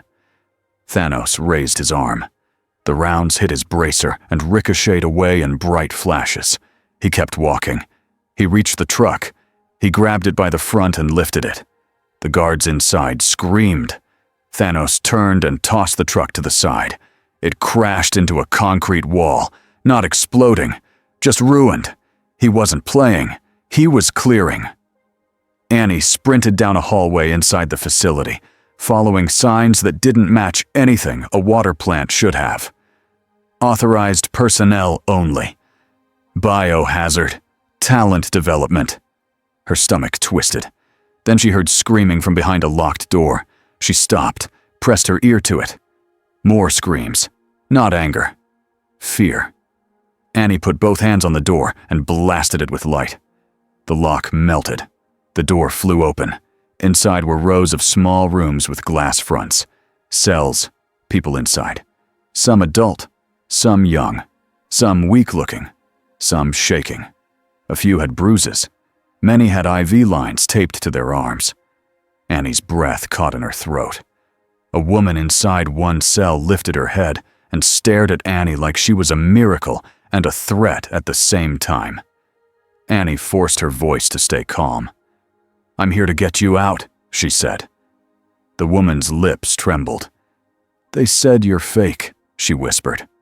Annie swallowed. "I'm real enough," she said. "Can you walk?" The woman nodded, shaking. Annie moved down the row, blasting locks, ripping doors open, helping people stand. Behind her, footsteps thundered. Not Thanos. Guards. Annie turned and raised her hands. Light built in her palms. A guard rounded the corner with a rifle and froze, eyes wide. "Don't," Annie said. The guard hesitated. Then he fired. The bullet whined past Annie's shoulder. Annie blasted a bright flare into the ceiling. It didn't kill anyone. It blinded. The guard yelled and stumbled back, hands up. Annie shoved him into the wall with a burst of light and ran back to the cells. "Move," she told the prisoners. "Stay low. Follow me." She heard the facility's speakers crackle to life. A calm voice spoke, recorded and cheerful. "Attention! This is a safety drill." Annie's jaw clenched. Even now, Vought tried to make it sound clean. Outside, Thanos reached the windowless building. It had no signs, just a thick door with a biometric lock. Thanos placed, his hand on the door, and squeezed. Metal groaned. The lock tore free. The door buckled inward like soft clay. Thanos stepped into a corridor that smelled like chemicals and cold air. Lights flickered as alarms screamed. He walked deeper. The guards here were different. Better armor, better guns, faces tight with training and fear. They didn't shout warnings. They opened fire. Thanos moved through it. He grabbed one guard's rifle and ripped it from his hands. He hit the guard with the flat of his palm and sent him flying into the wall. He took another guard's arm and twisted until the gun fell away. He pushed him to the ground and walked past.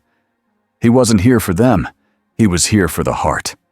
He entered a large room filled with tanks, glass cylinders taller than a person, blue liquid inside some, empty inside others, wires, machines, monitoring screens, and in the center, a platform with restraints. Someone had been here recently. Thanos looked at the screens. He didn't know every word, but he knew what mattered. Stabilizer, dose, subject, failsafe. A red warning label blinked on one screen. Emergency release. Authorized only. Thanos' eyes narrowed. He heard a deep, heavy thump from behind a sealed door at the far end of the room. Not footsteps. Something bigger. Thanos walked to the sealed door. He placed his hand on it. Another thump. The door vibrated against his palm. A voice crackled from a speaker in the ceiling. A nervous man's voice. "Stop," it said. "You don't know what's in there." Thanos looked up at the speaker. "Then tell me," Thanos said. The voice hesitated. It's a contingency," it said. "A last resort." Thanos' tone stayed calm. "You built a monster to fight monsters," he said. The voice cracked. "It's not stable." Thanos' eyes hardened. "Neither are you," he said. He tore the door open. Inside was a containment chamber, reinforced walls, chains, scorch marks, and in the center, something that looked like a man, but wrong. Too big, too wide, skin pale and tight like it didn't fit. Veins dark under the surface, eyes half open, rolling like it was dreaming of violence. It lifted its head slowly. Then it smiled. Not a human smile. A hungry one. The speaker above screamed, "Don't engage! It reacts to—" Too late. The thing lunged, fast. It crossed the room in a blur and slammed into Thanos with full force. The impact cracked the floor. The wall behind them shuddered. Thanos slid back a few feet. His boots scraped lines into the concrete. He looked at the creature's face, close enough to see spit on its teeth. The creature growled, deep and wet. Thanos didn't look afraid. He looked disappointed. "This is your best?" Thanos asked. The creature roared and swung. Its fist hit Thanos' shoulder like a wrecking ball. Thanos' armor plate creaked. He took the hit. He turned with it, reducing the force like a trained fighter. Then he grabbed the creature's wrist. The creature tried to pull away. It couldn't. Thanos twisted and slammed the creature into the floor. The creature bounced and rolled, then sprang up again, eyes wild. It didn't fight smart. It fought like a storm. It charged again. Thanos met it head on. They collided. The chamber shook. Outside, alarms screamed louder, like the building itself was begging someone to stop. Thanos drove the creature backward with steady steps, each step heavy. The creature clawed at his armor, leaving deep scratches. Thanos didn't flinch. He planted his feet and headbutted it. The creature's skull cracked with a sharp sound. It staggered, stunned for half a second. Thanos used that half second. He grabbed the creature by the throat and lifted it. The creature kicked and thrashed, hands clawing. Thanos held it up and looked into its eyes.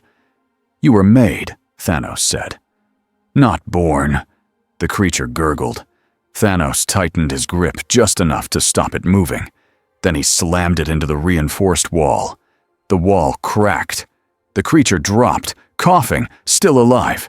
Thanos stepped forward, ready to end it. A new sound rose behind him, a rising whine, a machine charging. Thanos turned and saw a technician at a console, hands flying, panic on his face. The technician screamed, "We're triggering the purge! We're purging the facility!" Thanos' eyes narrowed. Purge. A clean word for a dirty act. The technician slammed a button. Red lights flashed. From vents in the ceiling, a hissing mist began to pour. Not smoke. Gas. Thanos' gaze sharpened. He didn't breathe in. He moved.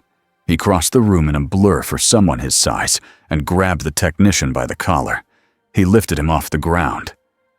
"What is in the air?" Thanos demanded.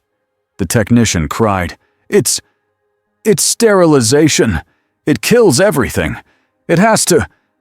Thanos' grip tightened. "You would kill your own prisoners," Thanos said. The technician sobbed. "They'll blame us. Thanos threw him aside, hard enough to knock him out without killing him. Then Thanos looked up at the vents. He raised his arms and ripped a thick cable from the wall. Sparks flew. He wrapped the cable around a support beam and yanked. Metal screamed. A whole section of venting tore loose and crashed down. The gas flow sputtered. Thanos moved again, tearing, ripping, crushing machines with clean anger. Not wild, focused, because for Thanos, systems were the real enemy. On the other side of the facility, the boys arrived. They didn't drive up to the front gate. They slipped through the woods, low and fast, while the alarms covered their approach. Led, steady. Frenchie carried a bag that clinked with tools. Kimiko moved like a shadow. Huey tried to keep up, chest burning. Butcher brought up the rear, eyes locked on the facility like it had insulted his mother. They reached a breached fence and slipped inside. The air smelled like chemicals and fear. Huey heard screaming inside the buildings and froze for a split second. Grabbed his shoulder. "Eyes up," said. "We get people out." Huey nodded, swallowing panic. They moved toward a service entrance. Then they heard footsteps from above. A figure dropped from a roof and landed in front of them. Soldier Boy. He looked annoyed, like he had been dragged out of bed. He stared at Butcher. Well, Soldier Boy said, "if it isn't my biggest fan." Butcher didn't smile. "We need you," he said. Soldier Boy laughed once. "You need a lot of things," he said. "And I don't care." Stepped forward, voice firm. "People are inside," said. "Vought's purging. They're going to kill." Soldier Boy's eyes flicked toward the building. Something in his face tightened. Not kindness. Memory. He knew what black sites were. He had been one. Soldier Boy spat on the ground. "Vought always cleans up," he muttered. Butcher took one step closer. "Thanos is inside," he said. Soldier Boy's eyes sharpened. "The purple asshole," he said. "The one who made Homelander look like a joke." Butcher nodded. "Yeah." Soldier Boy grinned slowly. "Okay," he said. "Now I'm interested." MM's voice snapped. "No games," he warned. "We're not here for your ego." Soldier Boy looked at him like MM was a fly. Then Soldier Boy started walking toward the entrance. "Get your people," Soldier Boy said over his shoulder. "Try not to die. I'll handle the rest." Butcher watched him go, jaw tight. Huey whispered, "Is that good?" Butcher's eyes stayed cold. "It's a tool," he said, "and tools cut both ways." Inside the cell wing, Annie led a line of shaky prisoners through a smoke-filled hallway. Some coughed, some cried. Some stared ahead like they were numb. Annie kept moving. She found a stairwell and pushed the door open. More guards, down the stairs, moving up. Annie raised her hands, light building. Before she fired, a blur slammed into the guards from the side. Kimiko.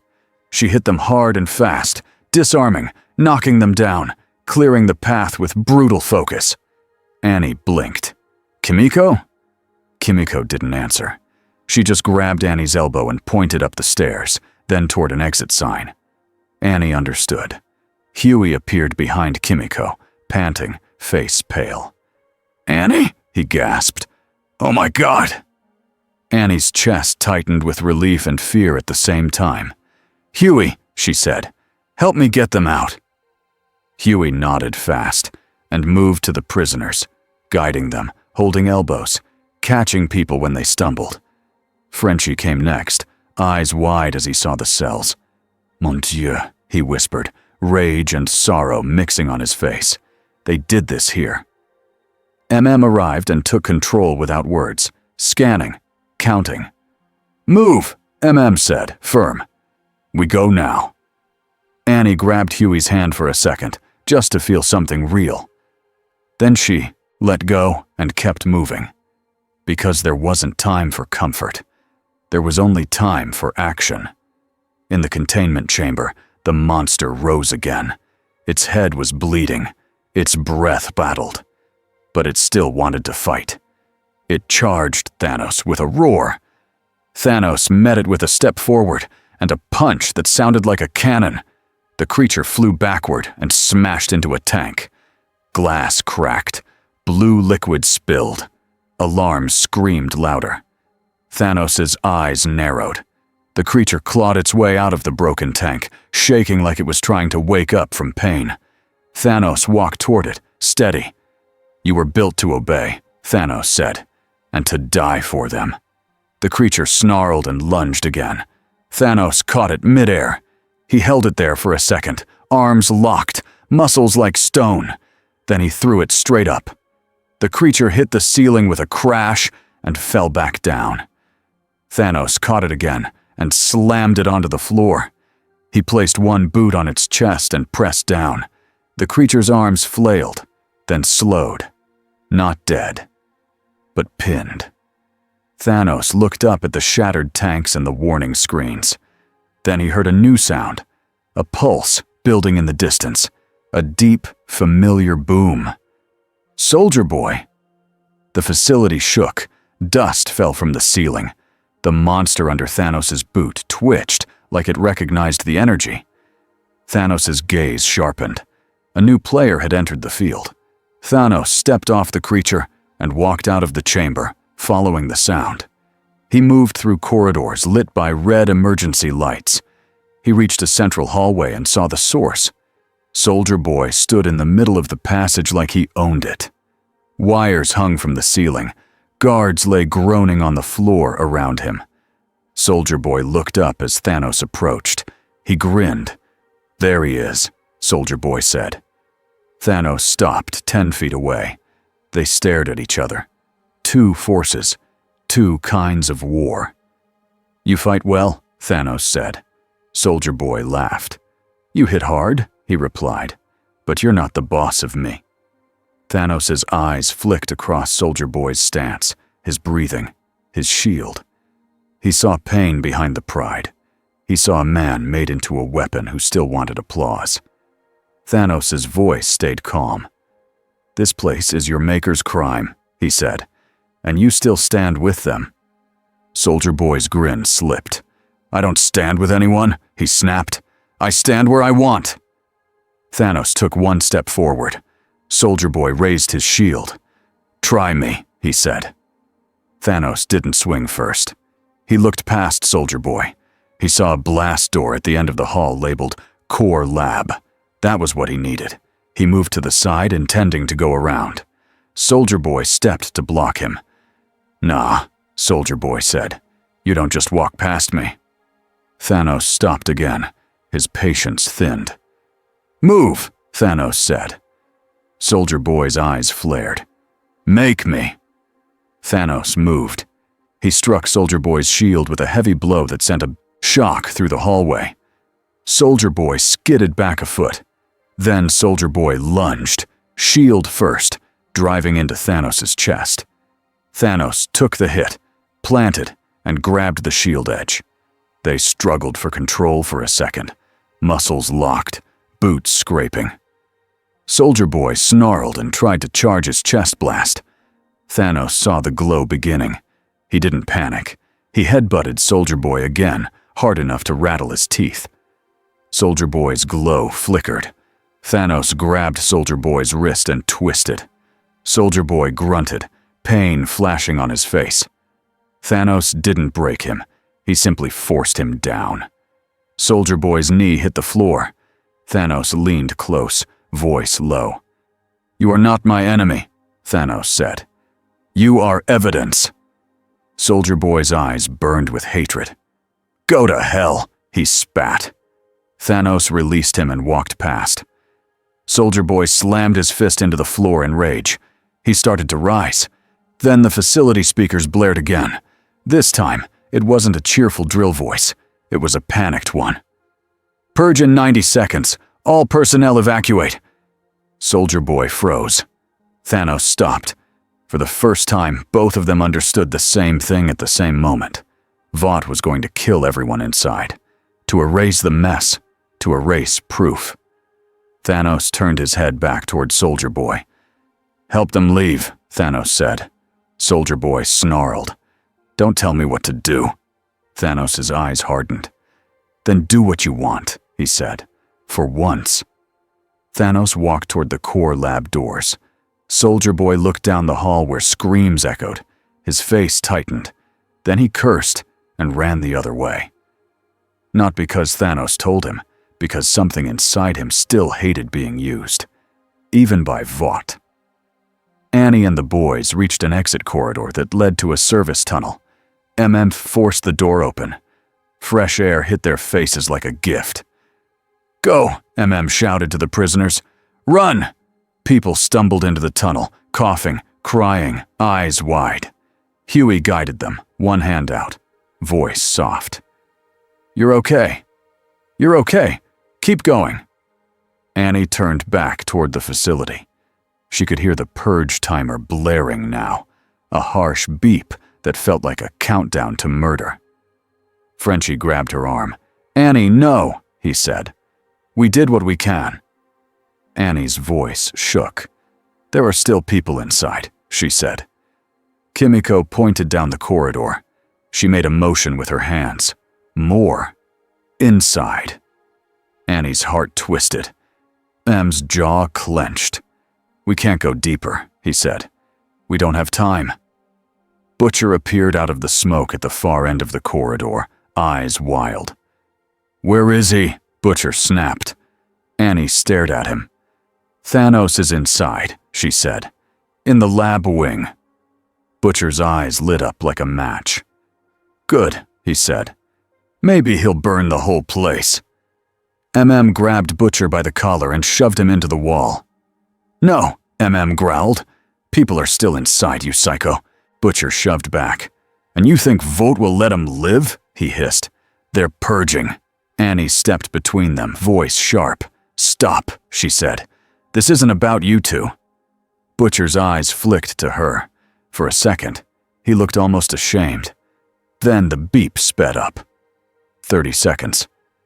Looked at the prisoners still moving through the tunnel. He made a choice. "Frenchie," said. "Get them out. Huey, go with him. Kimiko. Kimiko nodded before he finished. Looked at Annie. We go back in, he said. Annie's throat tightened. Thank you, she whispered. Butcher pushed off the wall. I'm coming, he said. M's eyes narrowed. No, he said. Butcher smiled like a knife. Yeah, he said. You're gonna need a bastard. Didn't have time to argue. They ran back into the facility as the purge timer hit 10. Thanos reached the core lab doors and tore them open. Inside was the true heart, a clean room filled with machines and tanks and rows of blue vials under bright lights. A scientist stood at the far end, hands shaking over a console. The scientist screamed, "Stop! The purge is automatic! I can't stop it!" Thanos moved forward, calm. "Stop it," Thanos said. The scientist cried, "I can't! It's locked by corporate!" Thanos reached the console and ripped it out of the wall. Sparks flew, screens went dark. The scientist stared, shocked. Thanos looked around the lab. So much blue, so much power in glass. He felt disgust and something else too. Temptation. Not the temptation to become loved, the temptation to become efficient. A vial army could end resistance quickly. It could also create endless monsters. Thanos clenched his jaw and stepped away from the vials. He turned his gaze to a server rack filled with data drives.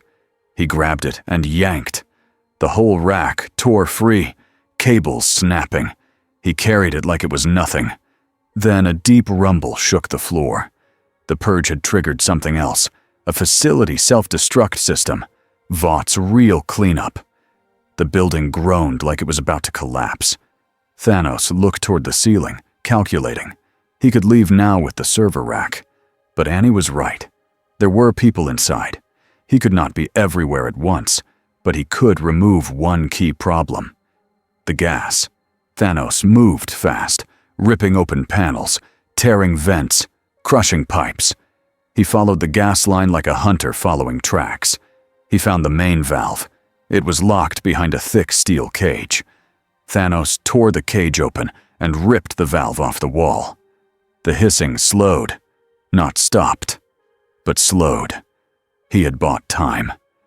Then the hallway behind him filled with smoke and footsteps. Butcher, and Annie burst in.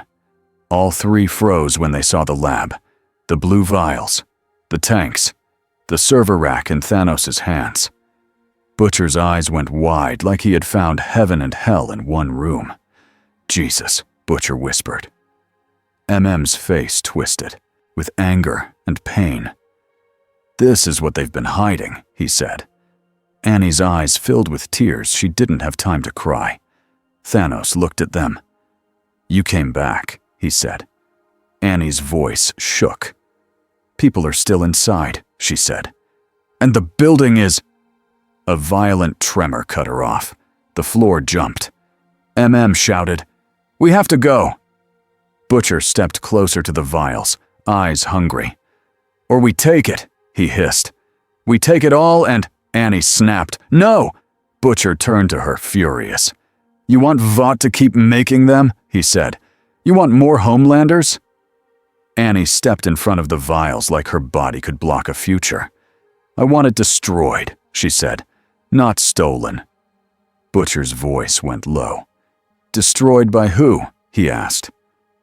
"By him?" He nodded toward Thanos. Thanos watched them argue like he was watching children fight over a knife. He spoke once, and his voice cut through the noise. "This ends," Thanos said. He didn't mean the argument. He meant the system. He turned and walked toward the exit with the server rack. Shouted, "Where are you going?" Thanos didn't look back. "To the spine," he said. "This is a map." Annie followed, choking on smoke. "And the vials?" she asked. Thanos' voice stayed cold. "They will not spread," he said. Butcher laughed once, harsh. "That's not an answer," he said. Thanos stopped at the doorway and looked back at Butcher. His gaze was heavy. "You want to use poison to kill poison," Thanos said. That is how worlds die. Butcher's smile faded. Thanos turned his head toward Annie. You want to destroy it, Thanos said. But you do not control the fire. Annie's throat tightened. So what do we do? She asked. Thanos' voice was simple. We remove it, he said, and we remove those who sell it. Another tremor shook the room. A panel fell from the ceiling and smashed on the floor. Grabbed Annie's arm. Move, he barked. Butcher looked at the vials one last time, then spat on the floor and ran. They sprinted through smoke-filled corridors as sirens screamed and the building groaned.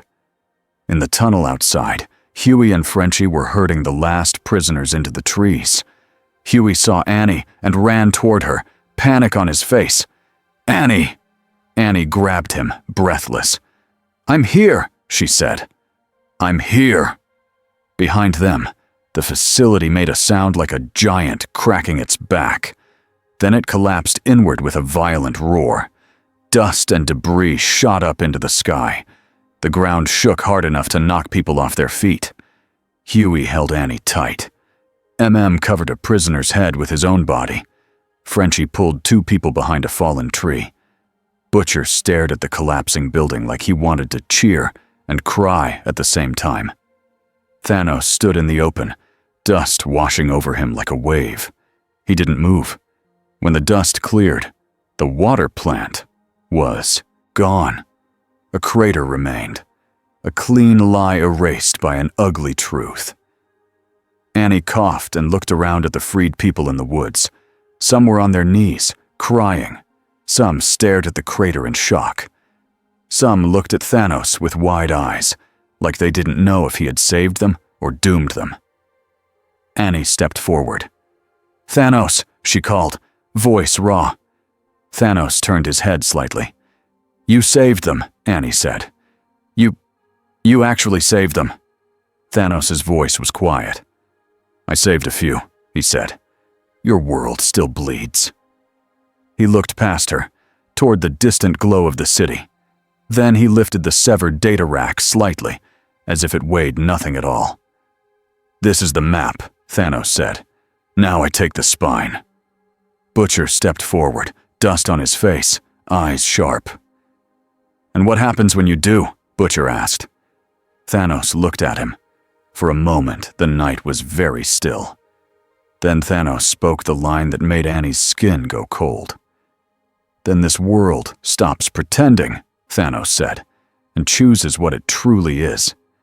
He turned and walked into the dark, not running, not hiding, walking like a future that didn't ask permission. Huey watched him go, voice small. He's not stopping. MM's jaw tightened. No, said. He's starting. Annie stared at the crater where the facility had been, at the freed prisoners huddled in the trees, at Butcher's face twisted with war. And she understood what the last 2 days had really done. They hadn't just exposed Vought. They had placed the whole world in front of a judge. And nobody knew what the verdict would be. 2 weeks later, the city still felt like it was holding its breath. Huey stood at the edge of a crowded sidewalk and watched a line of people snake around a block. Not for concert tickets, not for a new phone, for a public hearing, for a chance to yell at a building with a Vought logo on it. A man held a sign that said, "We are not products." Someone else held one that said, "Where is Compound Phi?" The strangest part was how normal it all looked from far away. Cars still moved. Hot dog carts still steamed. A kid still begged his mom for a toy from a street vendor. The toy was a little action figure, purple skin, gold armor. It had a tiny plastic grin and a big plastic fist. The vendor called it Thanos Man. Huey stared at it and felt sick. Vought was bleeding in public, and they were still trying to sell bandages. "Hey," Annie said softly behind him. Huey turned. She looked tired. Not just sleepy tired. The kind of tired that comes from carrying too many secrets and too many lives. They were in plain clothes. No cameras. no stage. Just two people in a crowd that didn't know if it wanted a revolution or a riot. "Any news?" Huey asked. Annie nodded toward a black van parked across the street. Two men in suits stood near it, pretending they were just waiting for coffee. "Vought security," Annie said. "Or government. Or both. They're watching everyone who talks." Huey's mouth went dry. "They're watching us." "They've been watching me my whole life," Annie said. She tried to smile, but it didn't land. "Now they just don't bother to hide it." Huey rubbed his hands together. "And Thanos?" he asked. Annie's eyes flicked up toward the skyline. "He's still moving," she said. "He hits a place, and the place stops existing." Huey swallowed. "Like the facility." Annie didn't answer right away. She looked down at the sidewalk, at a woman pushing a stroller past a broken window that still hadn't been fixed. "We got people out," Annie said finally. "But, Huey, there were more files in that place than people. That's what makes me angry." Huey nodded. His throat felt tight. They started walking. Not toward Vought Tower. Away from it. Annie didn't like standing near symbols anymore. "MM says we can't stay in one spot," Huey said. "He says Vought will start making examples." Annie's jaw tensed. "They already have," she said. Huey looked at her. "Who?" Annie's voice went flat. "One of the freed subjects," she said. "A teen. He tried to go to the police with a name and an address. He vanished the same night." Huey felt cold spread in his stomach. "Did Thanos?" he started. "No," Annie cut in. "Not him. This was clean. Quiet. This was Vought." Huey stared ahead at the street and tried not to shake. "So what do we do?" he asked. Annie exhaled hard. "We keep moving," she said. "We keep hiding people. And we keep telling the truth." Huey swallowed. "And if the truth gets us killed?" Annie looked at him. Her eyes were steady. "Then we die," she said. "But at least we don't die lying." Huey nodded, even though fear screamed in his body. Because somewhere inside that fear, there was something else now. A thin, stubborn thread of purpose. Thanos sat alone in a warehouse that used to store electronics. Now, it stored silence. He had placed a single table in the center. On it were papers, stolen laptops, broken phones, and the severed data rack he had carried out of the facility like it was a suitcase. Thanos didn't need sleep the way humans did, but he still used the hours of night to work. He preferred the quiet. He preferred when the world was not performing for itself. He watched videos without sound. He read reports. He traced lines across maps. He saw the same pattern everywhere. A company-controlled food, medicine, and fear. A few men in suits owned the bodies of heroes. A public that felt small clung to bright symbols because bright symbols were easier than hard truths. And now the public had seen a symbol break. Thanos had not planned to become a symbol. But a world like this did not know how to look at power without turning it into a story. He heard movement outside the warehouse.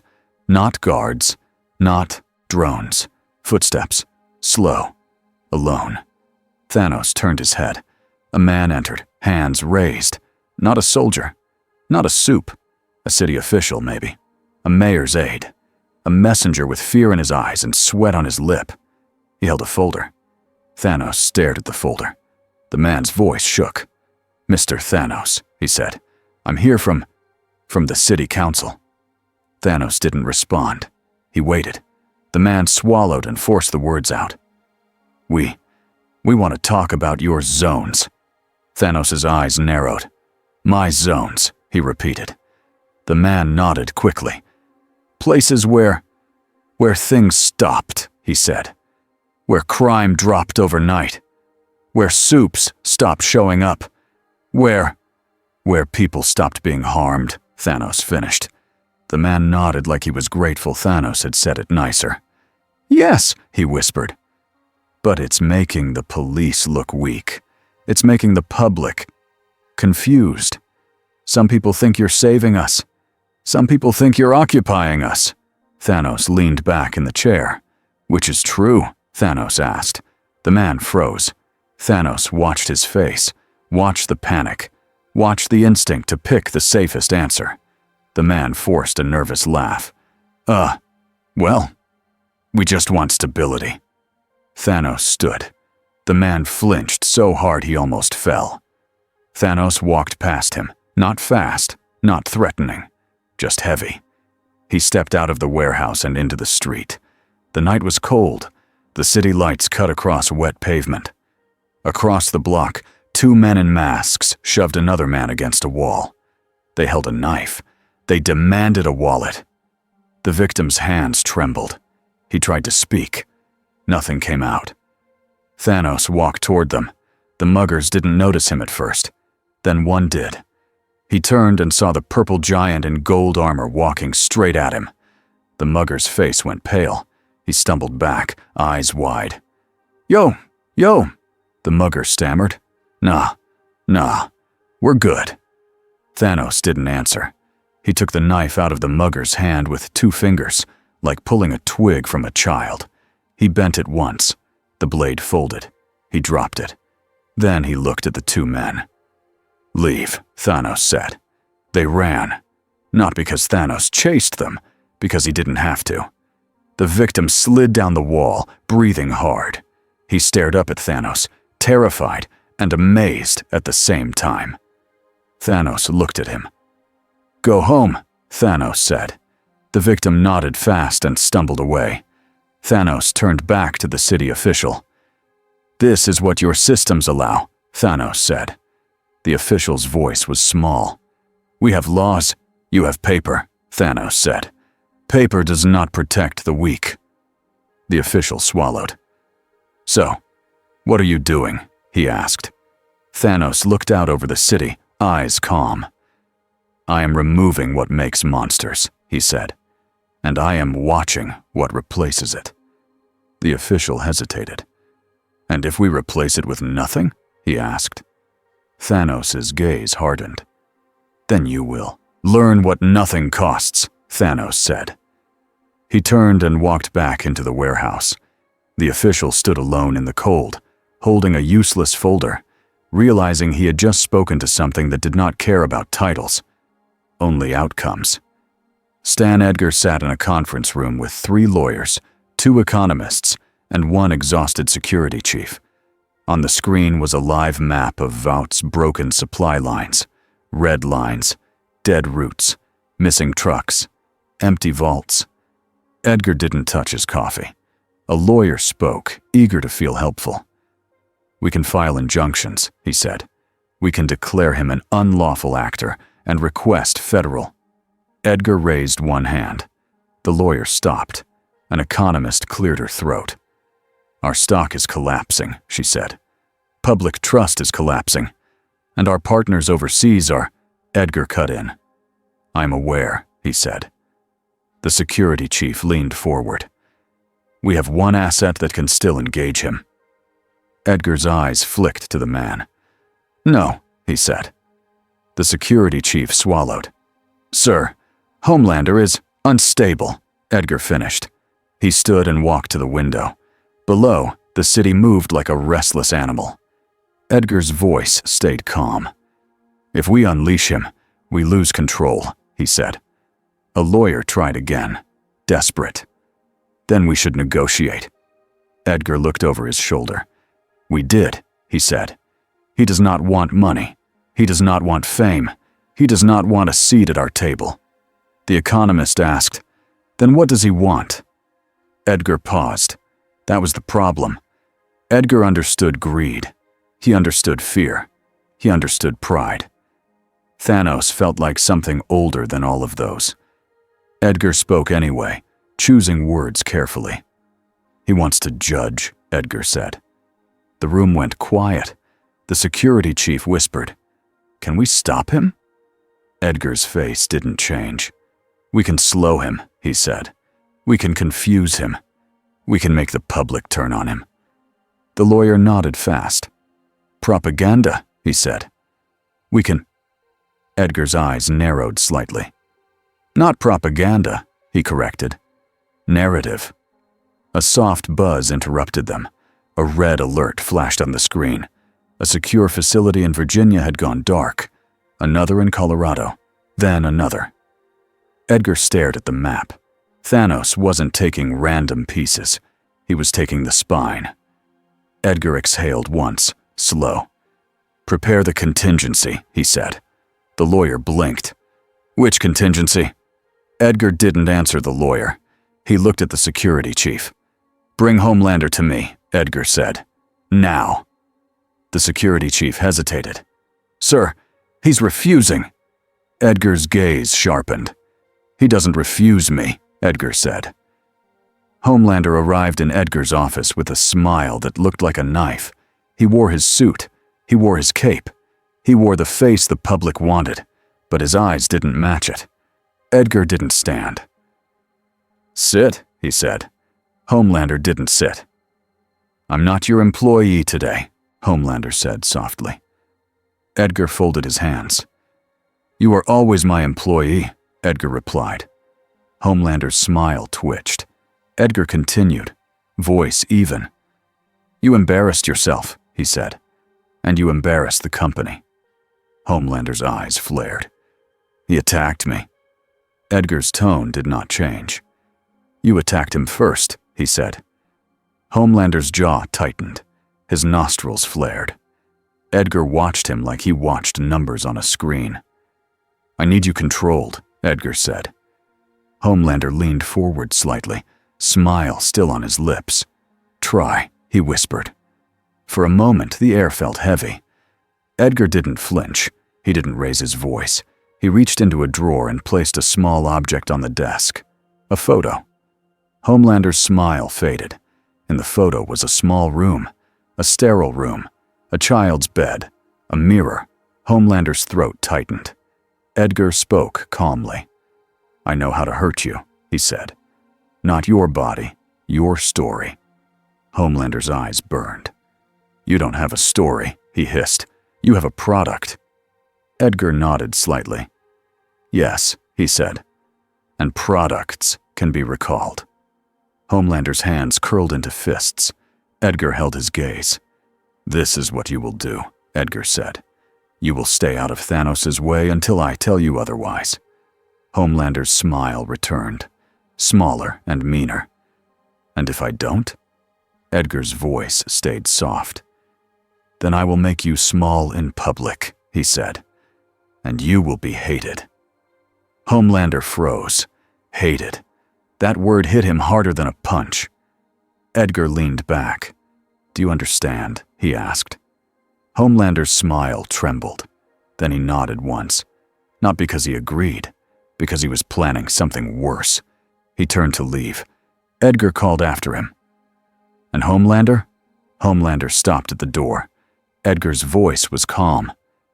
"If you try to use the public as a shield, the public will die," he said, "and you will be blamed." Homelander looked back, eyes cold. "I'll be loved again," Homelander whispered. "No matter what." Then he walked out. Edgar watched the door close. For the first time in a long time, Edgar felt something close to uncertainty, because he wasn't sure who was more dangerous now, the invader who judged, or the hero who needed worship to breathe. Victoria Newman chose a quiet place for her meeting, a private underground parking garage. No cameras, no staff, just a clean floor and a single car with tinted windows. Newman stood with her hands clasped in front of her, like she was waiting for a ride. Inside her chest, her heart beat steady. She wasn't afraid of Thanos. She was excited. A shadow moved at the far end of the garage. Thanos stepped into view. Newman didn't flinch. She smiled warmly, the way she smiled at voters. "Thanos," she said, "thank you for coming." Thanos looked at her with calm eyes. "You asked," he said. "So speak." Newman nodded, as if he had granted her permission. "I'm Victoria Newman," she said. "I'm part of the government. I can give you something you want." Thanos waited. Newman continued, voice smooth. "You want the truth exposed?" she said. "You want the system to change. I can make that happen without turning the country into rubble." Thanos' eyes narrowed slightly. "And you want what?" he asked. Newman's smile didn't change. "Order," she said. Thanos stared at her. Newman stepped closer, careful, friendly. "You don't understand our laws," she said. "You don't understand how power moves here. You can break buildings, but you can't build trust. I can." Thanos' voice was flat. "Trust," he repeated. "Yes," Newman said. "You want people to choose change. Let me give them a path." Thanos looked at her hands. Still relaxed. He had seen this before. Leaders who used soft voices as weapons. "You are like Edgar," Thanos said. Newman laughed lightly. "Stan Edgar is a businessman," she said. "I'm a public servant." Thanos' gaze didn't move. Newman's smile tightened a fraction. "I can bring Vout down legally," Newman said. "Hearings, warrants, seizures. I can freeze assets. I can arrest the right people." Thanos asked. "And who will replace them?" he said. Newman's eyes gleamed. "People who answer to the public," she said. Thanos' voice stayed calm. "And who controls the public?" he asked. Newman held his gaze. "We do," she said softly. For half a second, the mask slipped. Then she put it back on. Thanos stepped forward, and the air seemed to tighten. "You want to ride my war to your throne," Thanos said. Newman didn't deny it. She didn't have to. "I want to prevent collapse," she said. Thanos stared at her for a long moment. Then he spoke, quiet and cold. "If you truly cared," Thanos said, "you would have stopped them before I arrived." Newman's smile finally faded. "We didn't have proof," she said. Thanos' eyes narrowed. "You always have proof," he said. "You just decide when it is useful." Newman's jaw clenched. Thanos turned away. Newman's voice sharpened. "If you keep doing this alone," she said, "you will turn the whole country against you." Thanos stopped and looked back. His gaze felt like weight. "Then they will reveal what they value," Thanos said. "Truth or comfort." He walked toward the exit. Newman watched him go, breathing steady. Then she whispered to the empty garage, not for him, but for herself. "Fine," she said. "If you won't join me," her eyes hardened, "I'll make sure you need me." Butcher hated waiting. He hated quiet. Quiet gave his thoughts room to crawl. They were in a new safe house, smaller than the last. A dirty apartment over a closed shop. No windows in the back room. Thick curtains in the front. Sat at a table, cleaning a weapon with slow focus. Not because he thought a gun could stop Thanos, because it made his hands feel useful. Frenchie slept on the couch with his boots on. Kimiko sat near the window, watching the street with calm eyes. Huey paced. Butcher watched Huey pace until it made him itch. "Sit down," Butcher snapped. Huey stopped. "I can't," he said. Butcher snorted. "You never can," he muttered. Didn't look up. "Stop poking him," said. "We've got bigger problems." Butcher leaned forward. "Yeah," he said. "Like the fact we just watched a purple tyrant tear up Voot like it was paper." Huey's voice tightened. "He saved people in that facility." Butcher's eyes narrowed.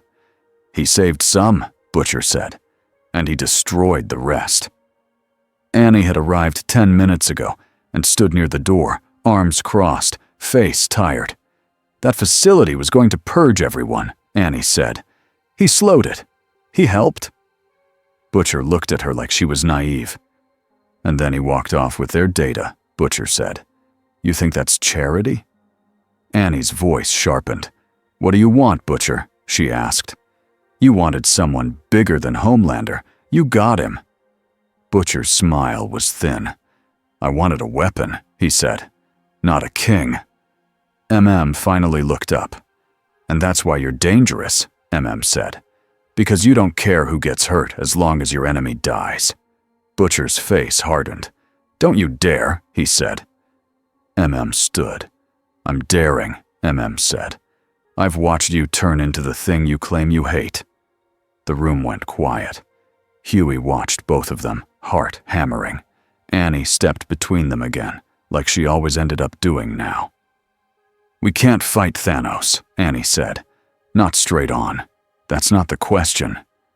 Butcher's eyes flicked to her. Then what is? He asked. Annie took a breath. The question is if we let him decide the future, she said. Or if we force this world to decide it for itself. Huey's stomach tightened. How? He asked. Annie's eyes held his. Truth, she said. Not rumors, not chance, proof, names, files, orders, the whole rotten map. Butcher scoffed. You think paperwork beats a titan? He asked. Annie's voice stayed steady. Paperwork is how Vought ruled, she said. So, yes, paperwork can break them. Nodded slowly. We need the data Thanos took, he said. Annie looked down. I think I can get it, she said. Butcher's eyes sharpened. From him? Annie nodded once. He doesn't trust me, she said. But he listens. Butcher laughed, sharp and bitter. That's adorable, he said. You're going to ask the alien warlord for a USB drive. Annie's jaw tightened. I'm going to ask, she said. Because if we don't, Vought will survive this. Newman will use it. Edgar will reshape it. Homelander will. A loud crash cut her off. Not in the room. Outside. A boom that shook the building. Everyone froze. Another boom followed, distant but heavy. Moved to the window and pulled the curtain back 1 inch. He stared out. Then he whispered, "Oh no." Huey rushed over. Annie followed. In the distance above the city, a bright red line cut through the sky. Heat vision. Homelander was doing something in public. Again. Butcher's smile returned, and it was ugly. He's making his play, Butcher said. Homelander hovered above a crowded street near Vought Tower. Not high, not safe. Low enough for every phone to catch his face. He held a man by the collar. A Vought executive. A man in a suit who had been loyal for years. The man's eyes bulged with fear. Homelander smiled at the cameras. "Hello, America," he said warmly. The crowd below screamed and shouted. Some begged him to stop. Some cheered, confused, hungry for a show. Homelander's eyes darted across faces, searching for worship like a starving thing. "You've all been lied to," Homelander said. "About me, about Vought, about everything." The executive shook. "Please," he whimpered. "Please." Homelander's smile tightened. "Shut up," he whispered, then looked back to the cameras. "And you know what?" Homelander said louder. "I'm sick of it." He lifted the executive higher. The man screamed. Homelander's eyes glowed faint red. "Here's the truth," Homelander said. "This Thanos thing? This invasion? It's a threat to your families." The crowd roared. Homelander pointed toward the skyline like he was pointing at a storm. "And I'm the only one who can stop it," he said. He looked straight into a camera lens. "So I'm going to bring him here," Homelander said. "And I'm going to end it." The glow in his eyes brightened. The crowd screamed louder. Homelander's smile widened. "Thanos!" he shouted. "Come out and face me!" He fired a heat beam into the sky, like a flare. Then he whispered to the executive, too quiet for most mics. "This is your fault," Homelander said. He threw the executive aside onto a rooftop, hard but not killing him. Not yet. Homelander needed the man alive. A prop could be reused. He hovered there, cape snapping, eyes scanning the horizon, waiting for the one thing he feared and wanted at the same time. a real challenge, and a real audience. Thanos arrived without drama. One moment the crowd was screaming at the sky. The next moment the streetlights dimmed slightly, like the air had thickened. Thanos stepped onto the avenue as if he had simply walked around the corner. People surged back. Some tripped. Some fell. Phones shook in trembling hands. Homelander's face brightened. There it was, his stage. He dropped lower, hovering above Thanos like a spotlight. "Thanos!" Homelander called. "You like attention now?" Thanos looked up at him, calm. "I do not need it," Thanos said. Homelander laughed loudly. "Sure," he said. "Then why are you here?" Thanos' voice stayed simple. "Because you are hurting the weak," he said. Homelander's smile faltered for half a second. Then it came back harder. "They're mine," Homelander said. That line made the crowd go quiet in a strange way. Not silent, just stunned. Thanos' gaze hardened, and then something else happened that Homelander didn't expect. The giant didn't attack. He raised his hand, not as a threat, as a signal. On dozens of phones at once, a new notification popped up. A video, a file drop, a live stream.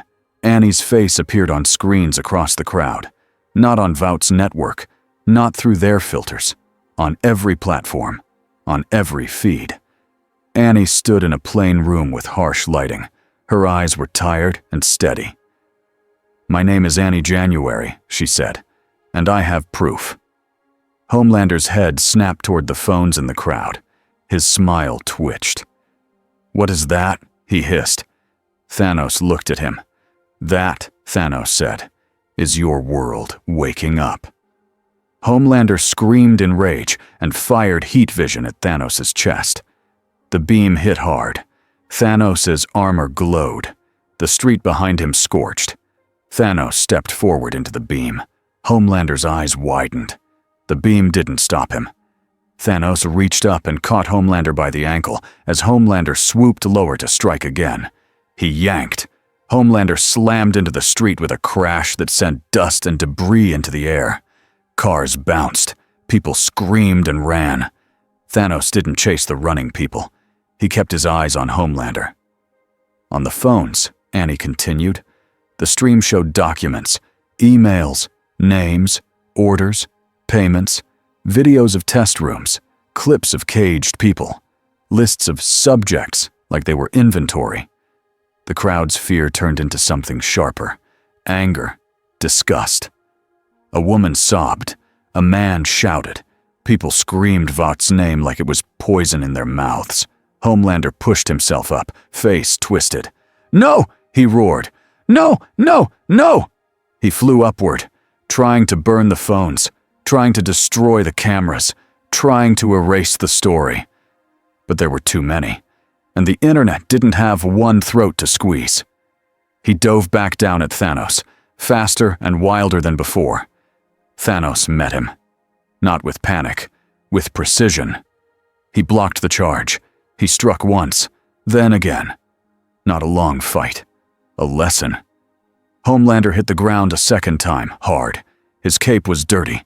His face was red. His eyes looked wet. He wasn't crying. He was drowning.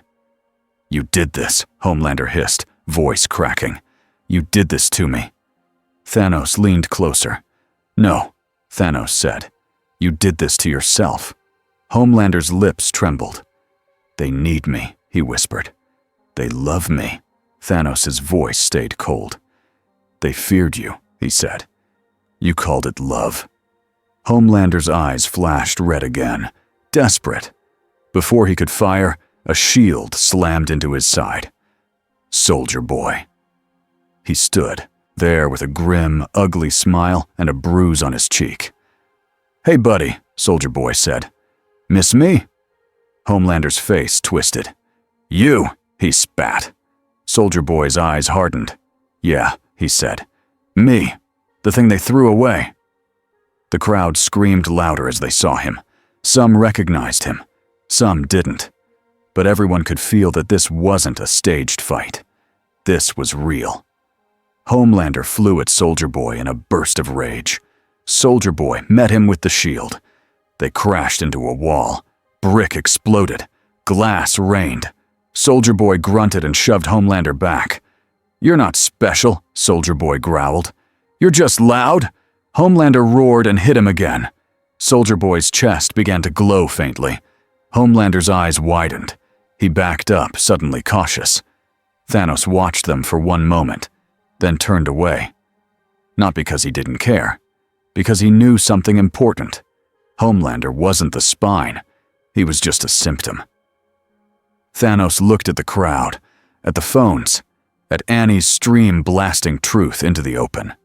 Then he stepped toward the center of the street where the cameras could see him. He raised one hand, the way a judge calls a courtroom to order. The screaming didn't stop, but it softened. People listened because they couldn't help it. Thanos spoke, his voice low and clear. "This world built monsters," he said, "and called them heroes." He gestured toward Vought Tower in the distance. "Those who sold strength for profit must answer," Thanos said. He looked at the people. "And you," he said, "must decide what you accept." A man in the crowd shouted, "Are you going to rule us?" Thanos stared at him for a long beat. Then he answered, "Honest." "I could," Thanos said. The crowd stiffened with fear. Thanos continued, "But I didn't come to sit on your throne," he said. "I came because your poison spreads." He raised the severed data rack high so cameras could see it. "I have your map," Thanos said. "I have your factories, your roots, your secrets." He tightened his grip. Metal bent. "I will destroy what makes more monsters," he said. He pointed to the crowd. "And you will decide what replaces it," he said. "Not Vought, not your politicians, not your false gods." Far behind him, Homelander screamed again as Soldier Boy drove him back with the shield. Thanos didn't look back. He finished what he came to say. "You have 30 days, Thanos said. "End this trade. Free your prisoners. Burn your labs." His eyes hardened. "If you build monsters again," Thanos said, "I return." A simple threat. A simple boundary. Thanos lowered the data rack and turned away from the cameras. Butcher stood at the edge of the crowd, hidden under a hood, watching with eyes that couldn't decide if he wanted to cheer or spit. Stood beside him, face tight, seeing the danger in Thanos' words. Annie watched her own stream on a stranger's phone, hearing Thanos' ultimatum and feeling both relief and terror. Thanos walked down the street, away from the stage, away from the fight, away from worship, like it meant nothing. Soldier Boy and Homelander slammed into a bus stop. Metal snapped. People screamed and ran. Homelander fired heat vision wildly. Soldier Boy ducked behind the shield. The beam scorched a wall. Thanos didn't intervene again. Not because he couldn't, because he'd already chosen. He wasn't going to be their babysitter. He wasn't going to be their mascot. He was going to be their consequence. Homelander finally broke away, flying upward, battered and furious, face twisted with a new kind of fear. Not fear of dying. Fear of being forgotten. Soldier Boy watched him escape, chest heaving, then spat on the ground. "Coward," he muttered. Then Soldier Boy looked at Thanos walking away. He squinted. "Yeah," Soldier Boy said under his breath. "You too." That night, Annie sat on the floor of a small room with a laptop in front of her. The stream had ended hours ago, but the world was still on fire. Not literal fire, a different kind. Vought offices were being raided. People were testifying. Leaks were spilling everywhere. Protests turned into storms. And in the middle of it all was one calm fact that the world could not ignore. Thanos had drawn a line. Huey sat beside Annie, shoulder against hers. He looked exhausted, but there was something alive in his eyes now. "We did it," Huey whispered. Annie swallowed. "We started it," she corrected. Huey nodded slowly. Stood near the door, arms crossed, listening to sirens in the distance like he was counting time. Butcher leaned against the wall, shadowed, silent for once. Annie looked at him.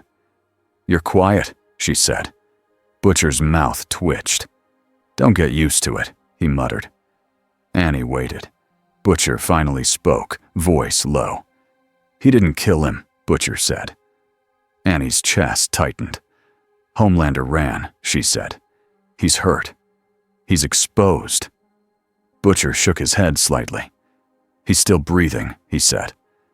"And as long as he's breathing, he'll come back." MM's voice was firm. "And as long as Thanos is here, we're not free either," he said. Huey looked down. "So what are we?" he asked. "Saved? Occupied? Something in between?" Annie stared at her hands. She thought about the prisoners in the woods, the teen who vanished, the faces in the cells, the way Thanos had slowed the purge, the way he said, "I could rule you," and the way he didn't. "I don't know," Annie said softly, "but people saw the truth. That matters." Butcher snorted quietly. "Truth doesn't stop a laser," he said. Annie looked at him. "No," she agreed, "but it stops worship." That landed. Butcher's eyes shifted away. Nodded once. Slow. Outside, far above the city, the sky looked normal. But Annie knew better now.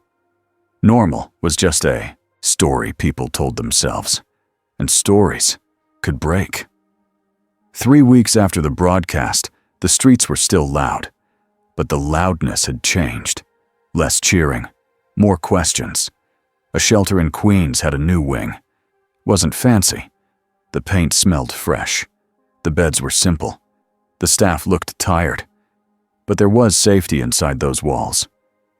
Annie walked down the hallway with a clipboard, checking names, checking meds, checking who needed therapy and who needed silence. She wasn't wearing her suit. She wasn't smiling for cameras. She was just working. A woman stepped out of a room and froze when she saw Annie. It was the same woman from the cell. The one who had whispered, "They said you're fake." Now her face looked healthier. Her shoulders were less hunched. "You came back," the woman said quietly. Annie smiled, small and real. "I said I would," she replied. The woman hesitated. "Are we safe?" she asked.